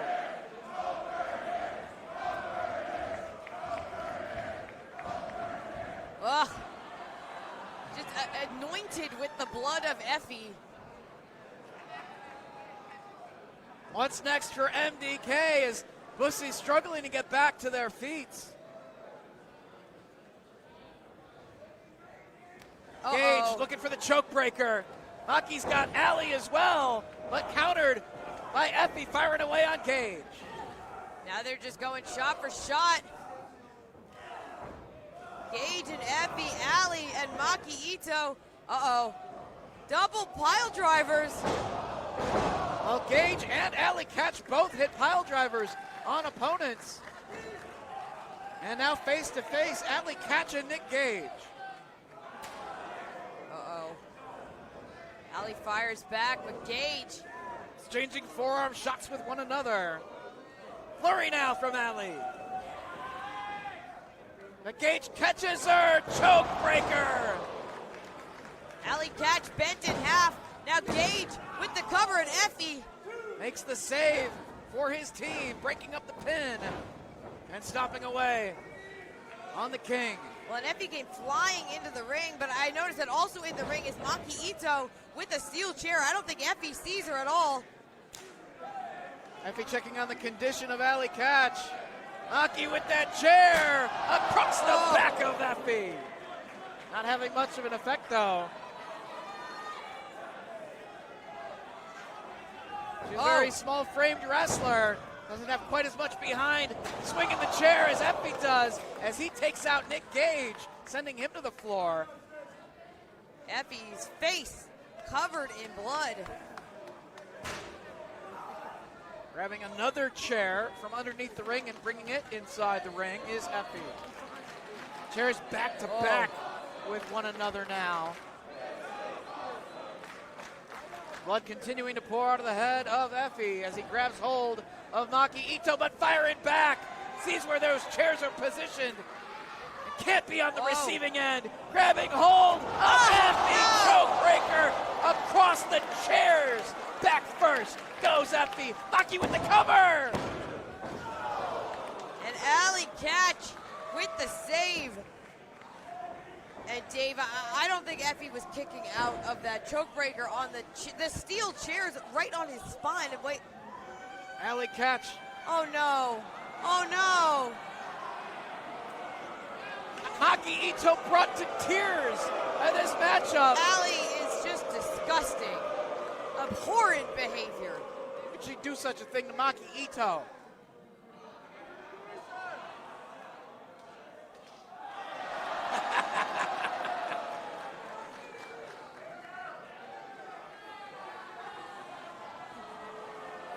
Oh, turnabout's fair play. Now Allie Katch despondent. Roll up. Near fall for EFFY. BUSSY though seizing Maki Itoh. Some teamwork now as they have Itoh elevated to the top rope. Both EFFY and Allie Katch with Maki Itoh in that corner of the ring. Nick Gage launches that chair at EFFY. And now Gage scooping up Allie Katch. Could be doomsday for Allie from this position. EFFY staggered back up to his feet too. Maki with the DDT. And Gage plants Allie. And MDK score the victory with simultaneous pinfall. The winners of the match, Maki Death Kill. Well, Dave Prazak, if this truly was a one-night only situation, at least Maki Death Kill, they retire as a team with a perfect record. Yes, correct. And despite being sliced up by Nick Gage's own pizza cutter, Maki Itoh was able to recover and pull out the win alongside Nick Gage, MDK. Where's my fucking gag? Man, I'm in my second home, Los Angeles, and I said, where's my fucking gag?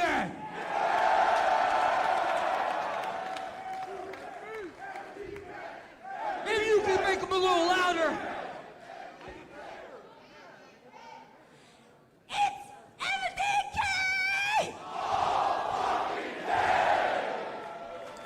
Oh, what's this? Matt Cardona and Steph DeLander sliding into the ring with steel chairs and jumping Nick Gage and Maki Itoh from behind.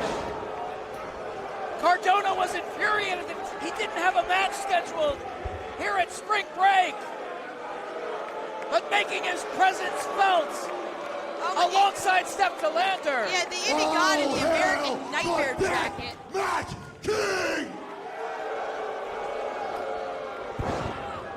And of course, this Show alliance some with Steph respect DeLander. for the Indie God!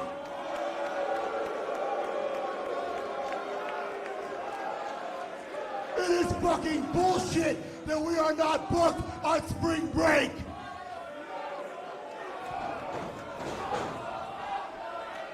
Now, you know what? It is fucking bullshit that we're not booked on WrestleMania!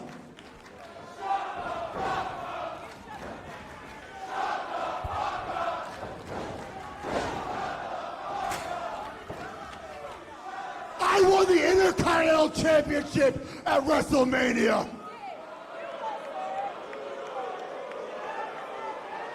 And this Sunday, my best friend Cody Rhodes will become the WWE Undisputed Universal Champion!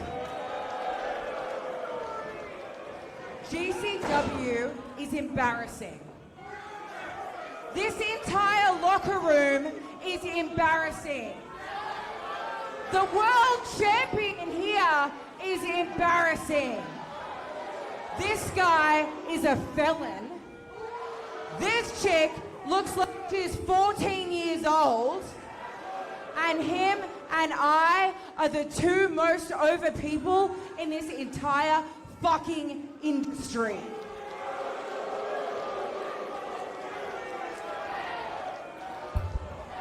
Steph DeLander and Matt Cardona still with those chairs in hand. Nick Gage is down. MDK was victorious in tag team action tonight. But hold on a minute. Neither Cardona nor Steph DeLander booked to be on spring break here tonight. Right. But they're out here, and so is the GCW World Champion, Masha Slamovich. Masha Slamovich wasn't scheduled to be part of spring break this year, had some other commitments. Again, this is a very busy weekend. But she's here and getting right in the face of Cardona.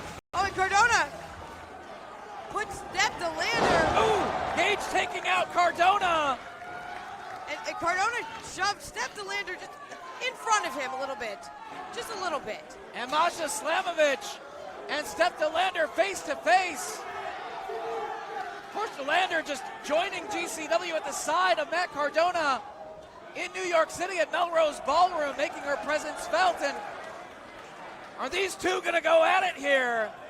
Masha Slamovich and Steph DeLander.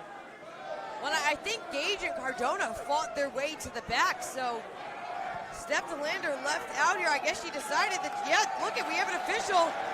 An impromptu match on our hands here, and she's putting the belt on the line. What? A fighting champion, Masha Slamovich. We have the opening bell, and immediately going after DeLander, Masha Slamovich, the GCW World Champion. Wrenching on DeLander's hair. Masha not done. Several hair mares. And a kick right to the spine. And I mean, Steph DeLander, Cover. Steph DeLander, she's not wearing wrestling gear. She's wearing sneakers. She wasn't. They were prepared to just attack I MDK. think they wanted to attack and then spend quite a while complaining about GCW. Steph DeLander wasn't expected to wrestle, but as you said, Masha, a fighting champion. Whoa, it gets taken down. Clothesline here from DeLander. Has the leg hooked, gets a near fall. A big size advantage in this particular contest for Steph DeLander. Very powerful wrestler. Grabbing hold of the world champion, uppercut from the Australian. Well, you know, it is significant to me that it was Masha Slamovich who made the save, really, for Nick Gage. That is who she defeated to become GCW champion, but there's a cover by DeLander. She has so much respect for Nick Gage as a result of being his opponent, taking that championship from him. Fans voicing their support for Masha Slamovich, while DeLander just posing up on the ropes. Now coming back after Masha. DeLander pulling Masha toward the middle of the ring, vertical suplex. Down to the canvas, Masha clutching her back as a result. DeLander maybe looking for another snap suplex. Just trying to wear out the champion. Going for another cover here as the leg hooked, but Masha able to kick out. DeLander maybe looking a little bit frustrated. Again, pulling Masha up by the hair. On the shoulders of Steph DeLander, just driving Masha into the turnbuckles in the corner. A German suplex to follow up combination here from DeLander. Two. Only gets two. We saw Masha successfully make her first defense of the World Championship in Toronto against Speedball Mike Bailey. Yeah, a match in which the ring was dismantled as they fought. Unbelievable violence. And now, working her way off the shoulders of DeLander. Avoids that kick attempt by Masha. Gets the roll up. Near fall right there for Steph. Oh, to the back of the head. DeLander.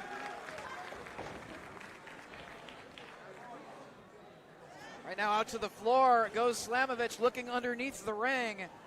Yeah, I'm not sure. Perhaps a table or door being retrieved. We also have that big ladder. Don't need that one in this particular match. Whoa, that's That's an unusually large door, it seems, as well. Sliding it inside the ring now. Oh, and Masha, oh yeah, here we go. What do you even, that is an extremely large door. Is it not, Dave Prazak? It seems a little like. It's kind of big. Propped up in the corner by the champ, but spent a lot of time retrieving that door and getting back inside the ring. But wait, Delander's going outside. Grabbing a chair from underneath the ring. Perhaps she has something else in mind for utilizing the door. Two chairs here. Maybe going to create a door bridge rather than keep it propped up in the corner. Oh, that one chair has blood all over it, so. Hey, why not? So. Or no, the two chairs facing one another. Looks like Delander's going to leave the door in the corner. Looking to put Masha through the chairs. Back first. Delander with a cover. Ooh. Very close, but only two. Masha kicking those chairs away. A lot of objects are covered in blood at this point in the week. Delander, watch this. The impact. Masha, you could see the chair itself. Whoa, hold on.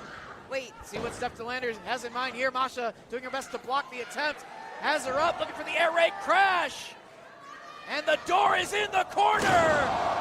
Air raid crash through the door from Masha Slamovich. Slamovich says it's all over as Delander not even able to get to her feet as Masha pulling her in. Maybe looking for that White Knight driver. She can get it. Oh, Cardona entering the ring, grabbing Masha by the hair and throwing her down to the mat. There's no need for Cardona to get involved in this matchup. Delander was lucky that Masha was willing to put the title on the line to begin with. Absolutely, and now Masha, I don't even know if she realizes. Cardona with that steel chair in hand, and here comes Nick Gage and Maki Itoh back to the ring to run off Matt Cardona. Flurry of punches now from Nick Gage all the way across the ring. Oh, elbow connects with Cardona. And Itoh with the running boot. Maki death kill, dismantling the indie god. And Maki firing herself up. Another big face wash from Itoh.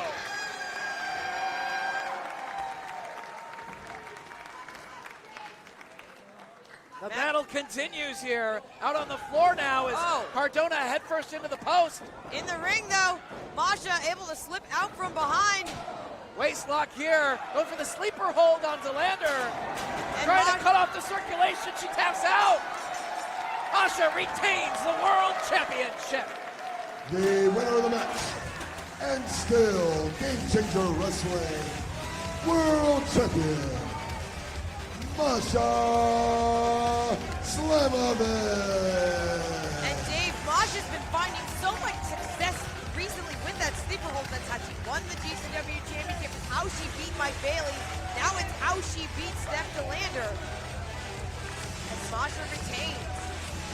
Still representing Game Changer Wrestling as World Champion Masha Slamovich, taking on all comers, a true fighting champion. And again, Masha Slamovich wasn't even announced to be at Spring Break. See, just another reason you kind of got to get here live, Dave. This show sold out almost, well, instantly, really. Yes. So you never know what to expect. You never know who might show up. An impromptu championship defense for Masha Slamovich. And Dave, by my calculations, I think we only have one match left. Perhaps, who knows? But we do have the big announced bout. Joey Janela, the brains behind all of this, to take on Kota Ibushi. Well, I am going to step out and pull Lenny Leonard back into the commentary desk. Lenny, you got this? Fired up, Lenny Leonard to join the booth once again for Janela versus Ibushi. We thank you for joining us live here on Fight Plus for Spring Break.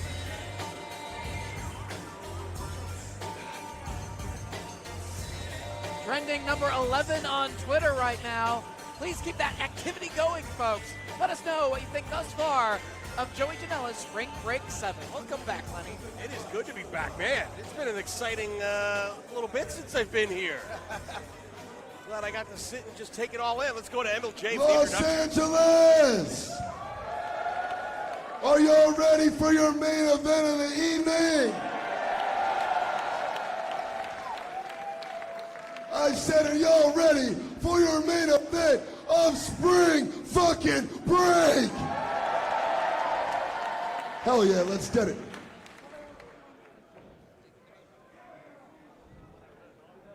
Joey Janela really looking to test himself against the best wrestlers in the world, and Kota Ibushi, a part of Spring Break here in 2023.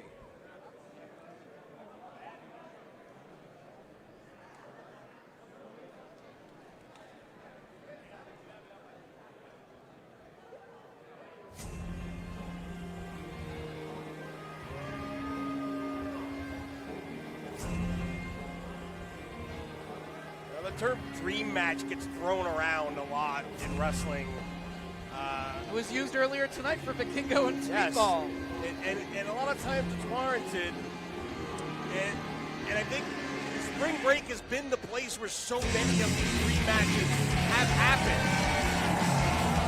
And I think it's fitting that Joey Janela gets another one here tonight. It's one of the very, very best to ever step foot in the ring in Kota Ibushi.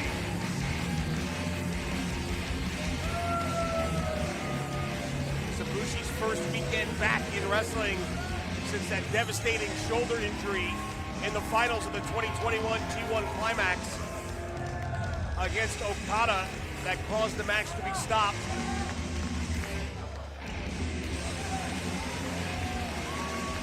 Ibushi was part of Josh Barnett's Bloodsport.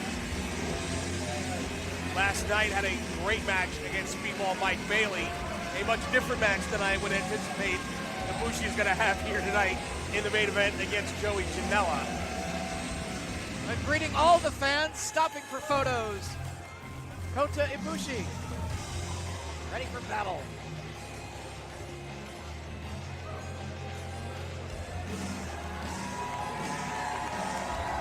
A warm reception here in Los Angeles at the Collective.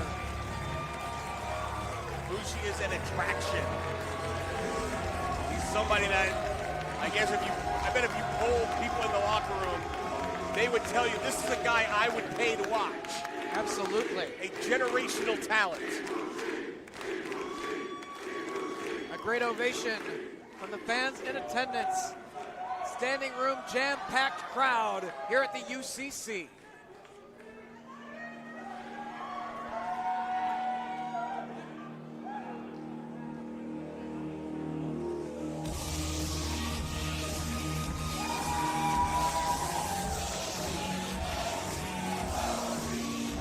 And Dave, here comes the man whose name is on the marquee. Joey Janela, back at Spring Break. Of course, Janela suffered a setback, losing his matchup earlier today at DDT versus GCW. Hopefully, that doesn't play any mental games with Janela heading into this matchup. Well, I think Ibushi's already played some mental games. Earlier in the week, we saw Joey cut an impassioned interview about this matchup where basically Ibushi claimed he didn't even know who Joey was. And Joey took serious offense to that. And I think Joey's coming in tonight with an enormous chip on his shoulder.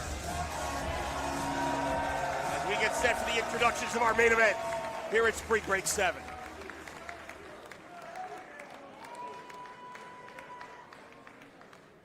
This is your main event of Joey Janela's Spring Break 7. It is a singles belt set for one fall. When the bell rings, the official in charge of the action is senior GCW referee, Mr. Adam Galt. Introducing first, in the corner to my left, fighting out of Japan, with an official weight of 91 kilograms, he is the Golden Star.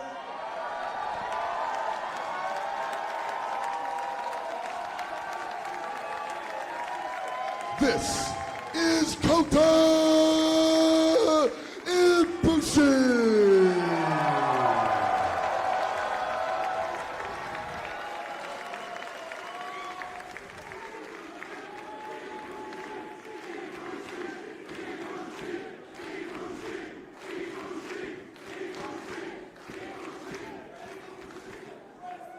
And his opponent,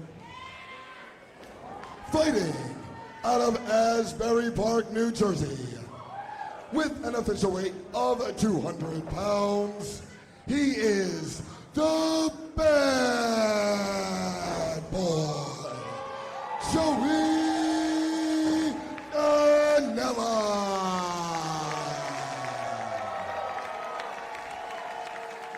Told we are now trending number 5 on Twitter. Keep it going. Let us know your prediction. Who's going to win this main event between Janela and Ibushi here at Spring Break? Electric atmosphere in the building all weekend, but even more so right now as Adam Galt calls for the bell. The big fight feel, Lenny Leonard. Yes.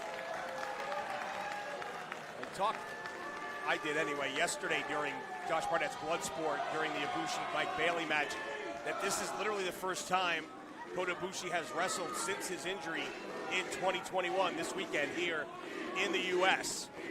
Ring rust did not appear to be an issue yesterday in that match, as Ibushi hearing it from the crowd.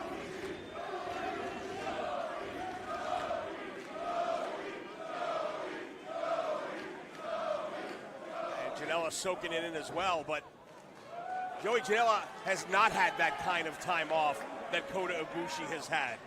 Just in the last 3 weeks alone, Janela has gone from New Jersey to Australia, back to New Jersey, to Toronto, to Cleveland, to Boston, here to LA. A hellacious schedule for Joey Janela as he finds himself here in the main event against a legitimate Hall of Famer in Kota Ibushi. I'm sure Janela considers all of those matches and all of that travel as proper preparation for an opponent the level of Kota Ibushi here on the grand stage of Spring Break. He holds the hammerlock on Ibushi, a drop toe hold from Kota, takes the bad boy down. This one starting off a little bit more deliberately from a pace perspective than I would have expected. However, I don't anticipate that to last very long. Two men very much known for taking chances inside the ring and outside of the ring as well. Of course, neither man wants to make a big risk here in the early going. Trying to maintain a head scissors here on Ibushi is Janela. Ibushi trying to free himself, and he does. Forearm shot. Back to the headlock goes Ibushi. Joey trying to get back to a standing position here. Fight his way free from the hold as he struggles to back Ibushi into the corner. Yeah, Joey giving up a few inches in height here to Ibushi. And Ibushi, of course, that extensive martial arts background. Janela's got to be prepared for the lightning fast hands and feet. There it is, right on cue. Got out of harm's way, did Janela, though, as Ibushi threw that kick. Joey clearly had that scouted. Was able to drop down out of sight.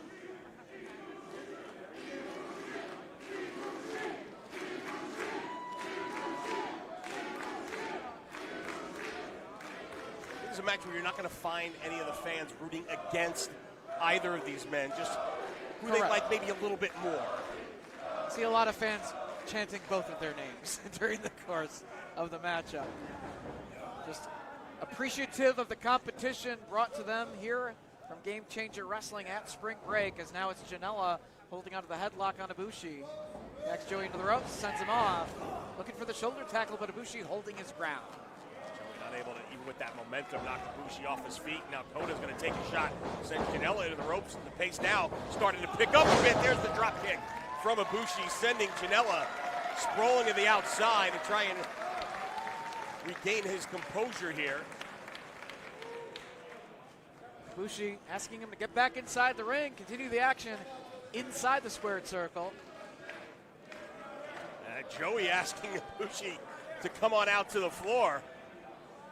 And I can certainly understand Janela, I think, probably much more comfortable of the two on the outside. Ibushi out to the floor and Joey back inside. Mind game from Joey right there, perhaps. Yeah, trying to get in the head of Ibushi, back up on the apron. Rolling elbow out of nowhere right there from the bad boy. The minute you step through the ropes, you got to be prepared to defend yourself. And Ibushi did not seem ready for that elbow. Next kick and a cover and a quick kick out by Ibushi. A kick right to the back of Ibushi. Still down in pain and raking the bottom of his boots across the eyes of Kota. Joey in probably the best shape of his career right now. Lining up Ibushi for that chop in the corner and a big smile on the face of the bad boy. Happy to be in command of the matchup right now, but Ibushi telling him, keep it coming, bring it on. Another chop from Janela. You don't got to ask Joey twice. Keep it coming. Gets out of harm's way though, does Ibushi. Oh, and a hard kick. Man. We've seen Janela take some big shots and not go down, and that sent Joey down to a knee immediately, but Joey able to come right back. Double axe handle across the back of Ibushi by Janela. Getting aggressive here, forearms and kicks from Ibushi. Joey pulls himself back up in the corner. Back and forth with forearm shots now. Joey getting the better of that exchange again. Just considering that martial arts background of Ibushi, maybe a bit surprising, but perhaps not, as we've seen Joey in some crazy fights here at GCW. Of course, Ibushi's known for some wild brawls in DDT in years past as well, brawling all over various places that are not the wrestling ring. Yes. Joey said no one's going to be riding a bicycle to the ring on this one. Ibushi sent to the ropes, eats the elbow from Janela, goes for the cover now, leg hooks. Only a near fall.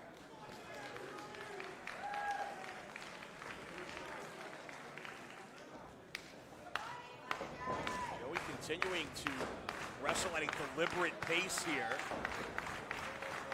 He looks to slow down Ibushi, take away some of that oxygen. And also keep the man grounded while wearing him down. Ibushi known for his high-flying offense, his quickness. And Ibushi obviously in great physical condition. You can see barely an ounce of fat on this man's body, but much different being in good cosmetic shape and being in ring shape when you haven't wrestled inside the ring as long as it's been for Ibushi to get that cardio, get your wind. You'd have to think the longer this match goes, it probably would tend to favor Janela at this point as they continue to trade shots. That one connected very hard. Hear the sound of the impact up here at the commentary position on the stage as Ibushi sent back first into the corner and just peeled out of the corner after colliding with the turnbuckle. Great shot right there in the back of Ibushi from the impact of those turnbuckles. Welts on the chest from the chops, welts on the back from the turnbuckles. Janela dishing out the punishment.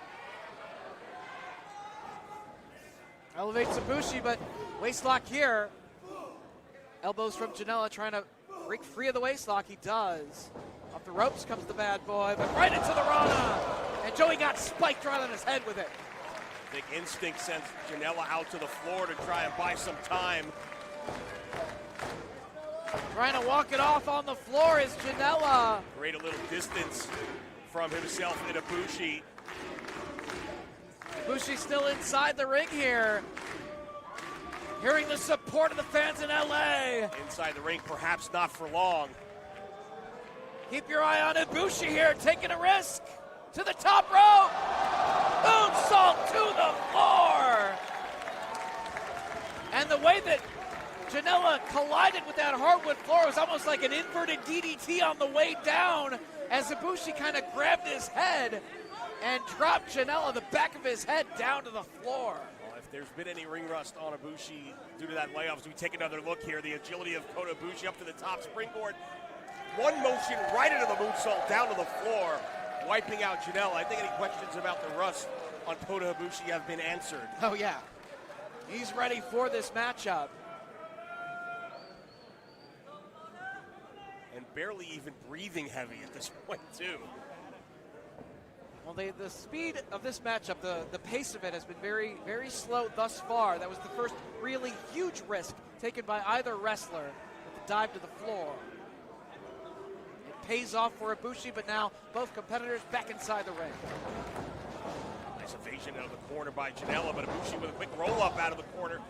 He gets a 1 count, but oh, the strength of Ibushi. Powers Janela up with the bridge. Right into the regal plex for a near fall. Only gets 2. He's very close to the ropes as well as Joey wound up across that bottom rope. Ibushi looking to feed off this crowd here. Sold out UCC here in Los Angeles, the main event of Joey Janela Spring Break 7. And Ibushi now. Has Janela down on his back inside the ring. Going to take another risk, it looks like. Kota Ibushi going to climb to the top. Janela pops back up. Took too much time. Palm strike from Janela. Ibushi still up top. Janela going up with him. Dangerous position here. Both men up top. Standing on that top turnbuckle. Brain buster off the top rope by Janela.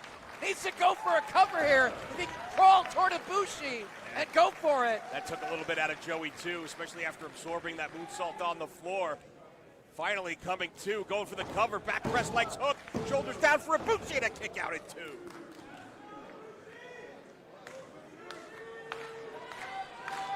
Joey trying to shake off the effects of this matchup. Contemplate his next move here as Ibushi rolling to the apron. Get out of harm's way for the moment. Well, I don't know if being out on the apron with Joey Janela is technically out of harm's way. Well, I mean, it couldn't have been covered again inside the ring. To potentially lose the matchup as now they're exchanging forearms out on the apron. I would posit that this is squarely in the way of harm. As we used to say, Canadian territory out on the apron. Oh, head first into the post goes Janela. Joey took a chance and it did not pay off. He went face first into that steel ring post. Had so much momentum, but Ibushi got out of the way, and the ring post was the harm right there. The head of Janela just bouncing off the steel. And that is the kind of mistake that can cost you a matchup in an instant against a guy like Kota Ibushi. You cannot make a mistake like that. And oh, Joey's been busted open. Such impact with the steel ring post. Deep laceration in the forehead of Janela. And just like that, the momentum in this matchup has shifted dramatically here in Los Angeles in our main event at Spring Break 7. The blood just pouring down into the eyes, across the face of Joey Janela. Both men back inside the ring now. Forearm shot connects by Ibushi. But Janela getting back to his feet though, and staring him down. That just fired him up.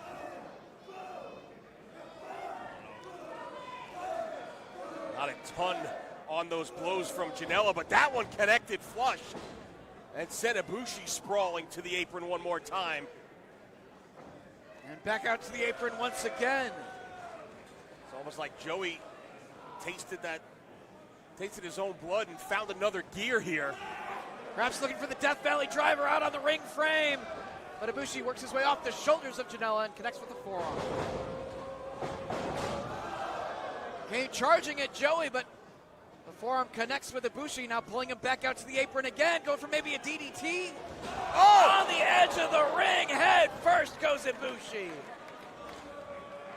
Nothing but steel and wood on the outside of that ring frame, and Ibushi just got spiked. And Janela now looking underneath the ring. We still have some doors left. Another look out on the apron. Janela traps the head and then drives Kota Ibushi forehead first right into the apron. And the blood is really pouring out of the head of Janela. You can see these white doors are getting splattered with what looks like red paint, but no, it's the blood of Janela. And I think that may be leading to this sense of urgency we're seeing from Janela here.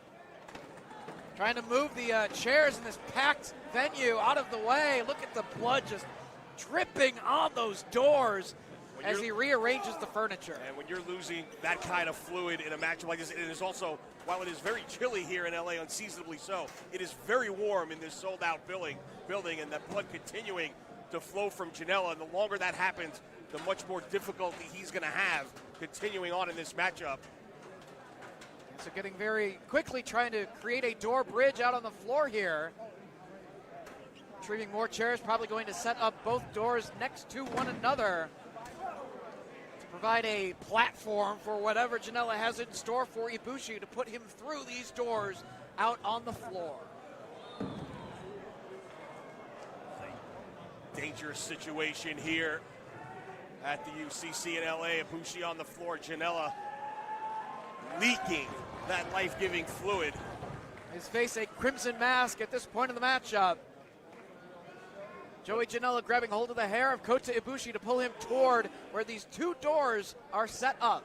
Despite all that damage and blood loss, it's Ibushi on the receiving end, but Kota firing back now. Ibushi, the big forearm, but Joey gives it back to him. Fighting for the advantage now, out on the floor. And it's Ibushi this time into the ring post, head first. Fans here in Los Angeles getting an up-close view of this matchup here in the main event, this sold-out building. Janela trying to get Ibushi in position for whatever he has in mind. That is a glassy-eyed Kota Ibushi being placed in a prone position across those two doors. We've seen Janela fly from the top to the floor in the past with the elbow drop, with the double stomp. What does he have in mind tonight? We're not going to find out because Ibushi got off those doors. He's back on his feet, back on the apron. I think Ibushi recognizing the danger he was in right there. Oh, Quickly no. put a stop to it. What is Ibushi thinking right now with Janela? We saw him suplex. Oh, Jesus Christ! Neck first, landing on one of those doors, down to the floor. Huge impact on the neck right there. I was saying that we saw Ibushi suplex Speedball Mike Bailey from the floor back into the ring yesterday during Bloodsport 9. This is completely different. Let's take another look. Ibushi with Janela. He was going for a German suplex, but they both go crashing down to the floor. Janela hit the door, and the neck of Ibushi hit the floor. And it looked like Janela in midair tried to shift his body weight and came down right across Ibushi and drove them both to the floor. And the impact somehow didn't even break those doors. Ibushi back on his feet, grabbing hold of Janela. You can tell Ibushi got knocked loopy after hitting the floor, the back of his head. Bringing it back inside the ring now, though, and crawling to go for the cover. Ibushi. Across the body of Janela, who kicks out at 2. What is driving Janela here?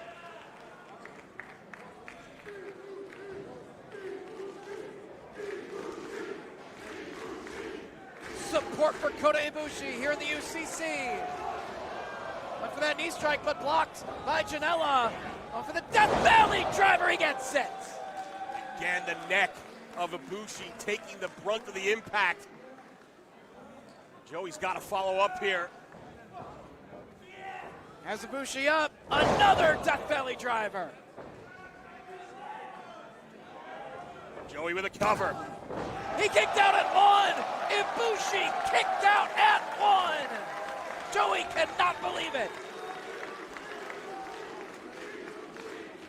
Ibushi looks to be on fumes here, but still powered out at 1 and gets back to his feet. Forearm shot from Janela, one from Ibushi. Back and forth they go with forearm shots.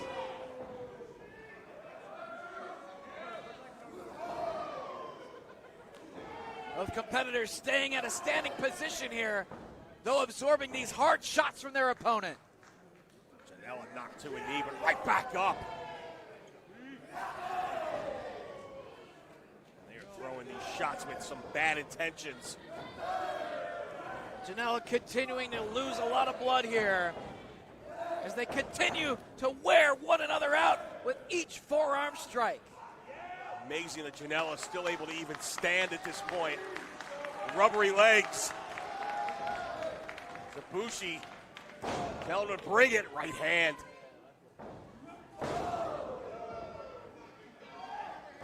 Giving it back to Ibushi now. Again, back and forth. And finally, Ibushi slumped into the ropes, trying to stay on his feet.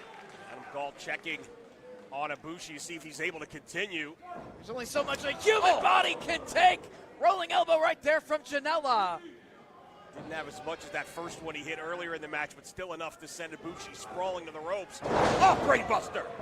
Holding onto the head, combination. No, this time it's Ibushi with the suplex on Janela.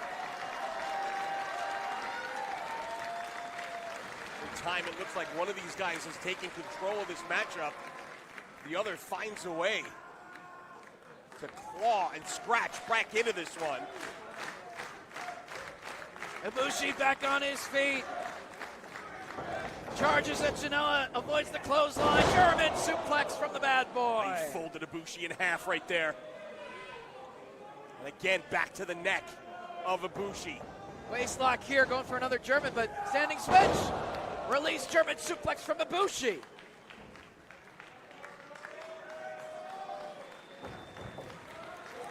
Both these guys digging deep here. They collide, both going for clotheslines at the very same time. Both go crashing down to the mat. Giving it all they have here in your main event.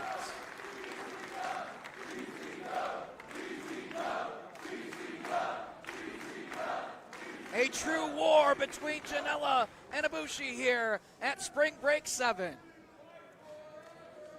And look at that laceration on the forehead of Janela. Definitely going to be a trip to a local medical facility after this one for Janela. They get that looked at as Ibushi having to use the ropes just to drag himself back to his feet. Janela charges, which moves out of the way. Quick German suplex.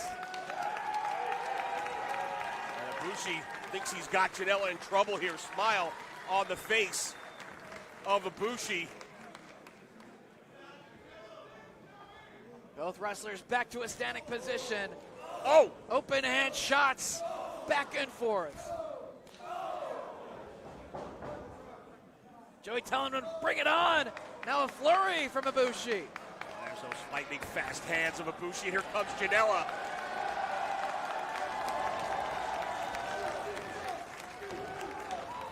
A flurry once again from Ibushi. Sheer force of will here. Oh, what a kick. Took Joey off his feet. A second kick. Went for the standing moonsault, but Janela got the knees up. Slight hesitation there from Ibushi may have cost him. Janela now with momentum off the ropes. Lariat. Turned Ibushi inside out, but not going right for the cover. Janela looking to put him away, looking for the package pile driver. Oh! Ibushi right on his head. He stuck it. That's it. Cover. So close. That's about as close to 3 as you can get without it being the end of the matchup. But senior official Adam Galt right there in perfect position to see that he got his shoulder up at the last split second. Again, Adam Galt asking Ibushi if he's able to continue. He says yes. As Janela once again on rubbery legs, standing over a fallen Ibushi. In the sights of Joey Janela. Oh! Super kick.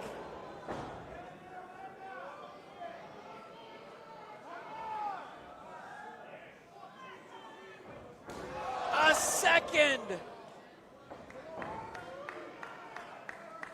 Just sheer will keeping Ibushi off the canvas at this point. Oh! A third super kick connects with the jaw of Ibushi. Who will not stay down. Janela looking to finish him off. Off the ropes. Oh! Knee Ibushi strike. caught him. Down comes the knee pad. Gets all of the knee to the face of Janela. And that is it. Kota Ibushi victorious here in your main The event. winner of the match, Kota Ibushi. Dave, these two men pushed each other to the absolute limits. But Kota Ibushi able to dig down and pull out the win here in the main event at Spring Break 7. An all-out war.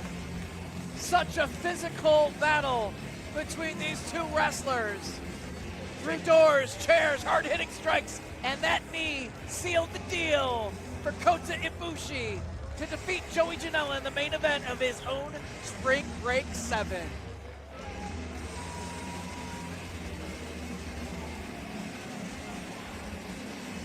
And respect being shown right here by Ibushi to Janela. Two absolute warriors here.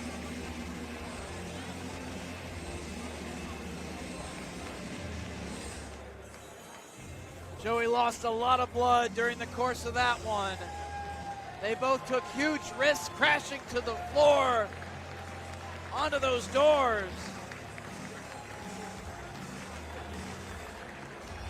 And Joey brought to tears here, taken to his limit. Two special talents, and they're hearing it. A much-deserved ovation for both these men.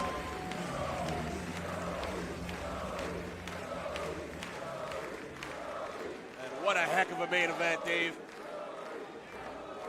Ibushi showing that respect to Joey Janela, gave it everything that he had.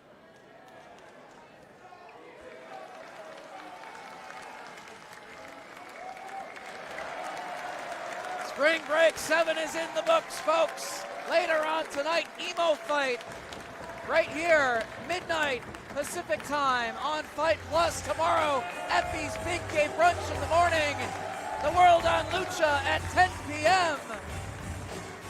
We thank you for joining us.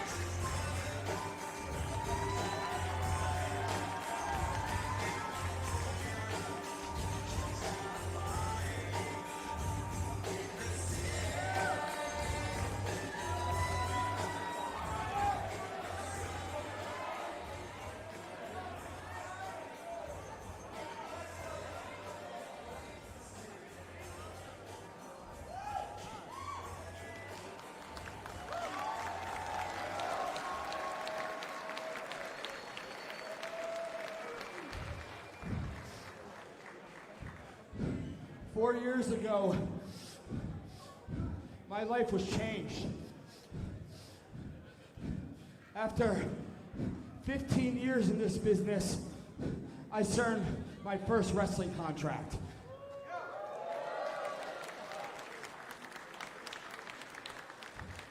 And despite it starting off great and wonderful, somewhere under the surface, I lost myself.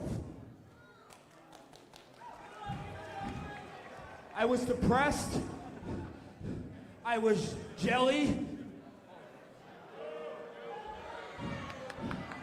I had to deal with seeing my ex-girlfriend every day with a new guy. But I loved them both. I loved them both. There's no heat there. I love Penelope. I love Kip. It was just a difficult time. I lost myself in AEW. But I want to thank AEW. I want to thank Tony Khan for everything he did for me.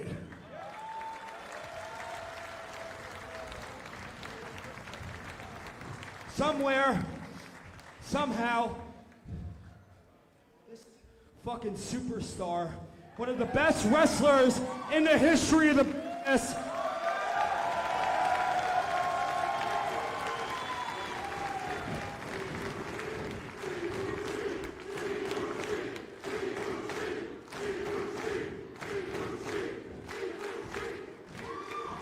he kind of lost himself too.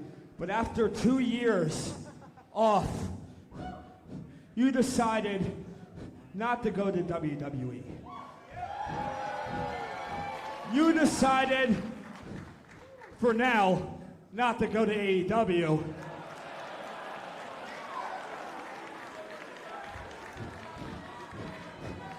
You chose the fucking company that I fucking killed myself for.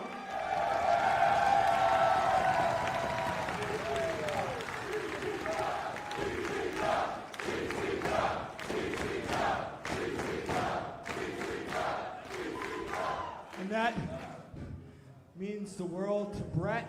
That means the world to all the boys, girls in the back. And fuck, man, on my show, the 7th edition, you don't realize how much this means to me.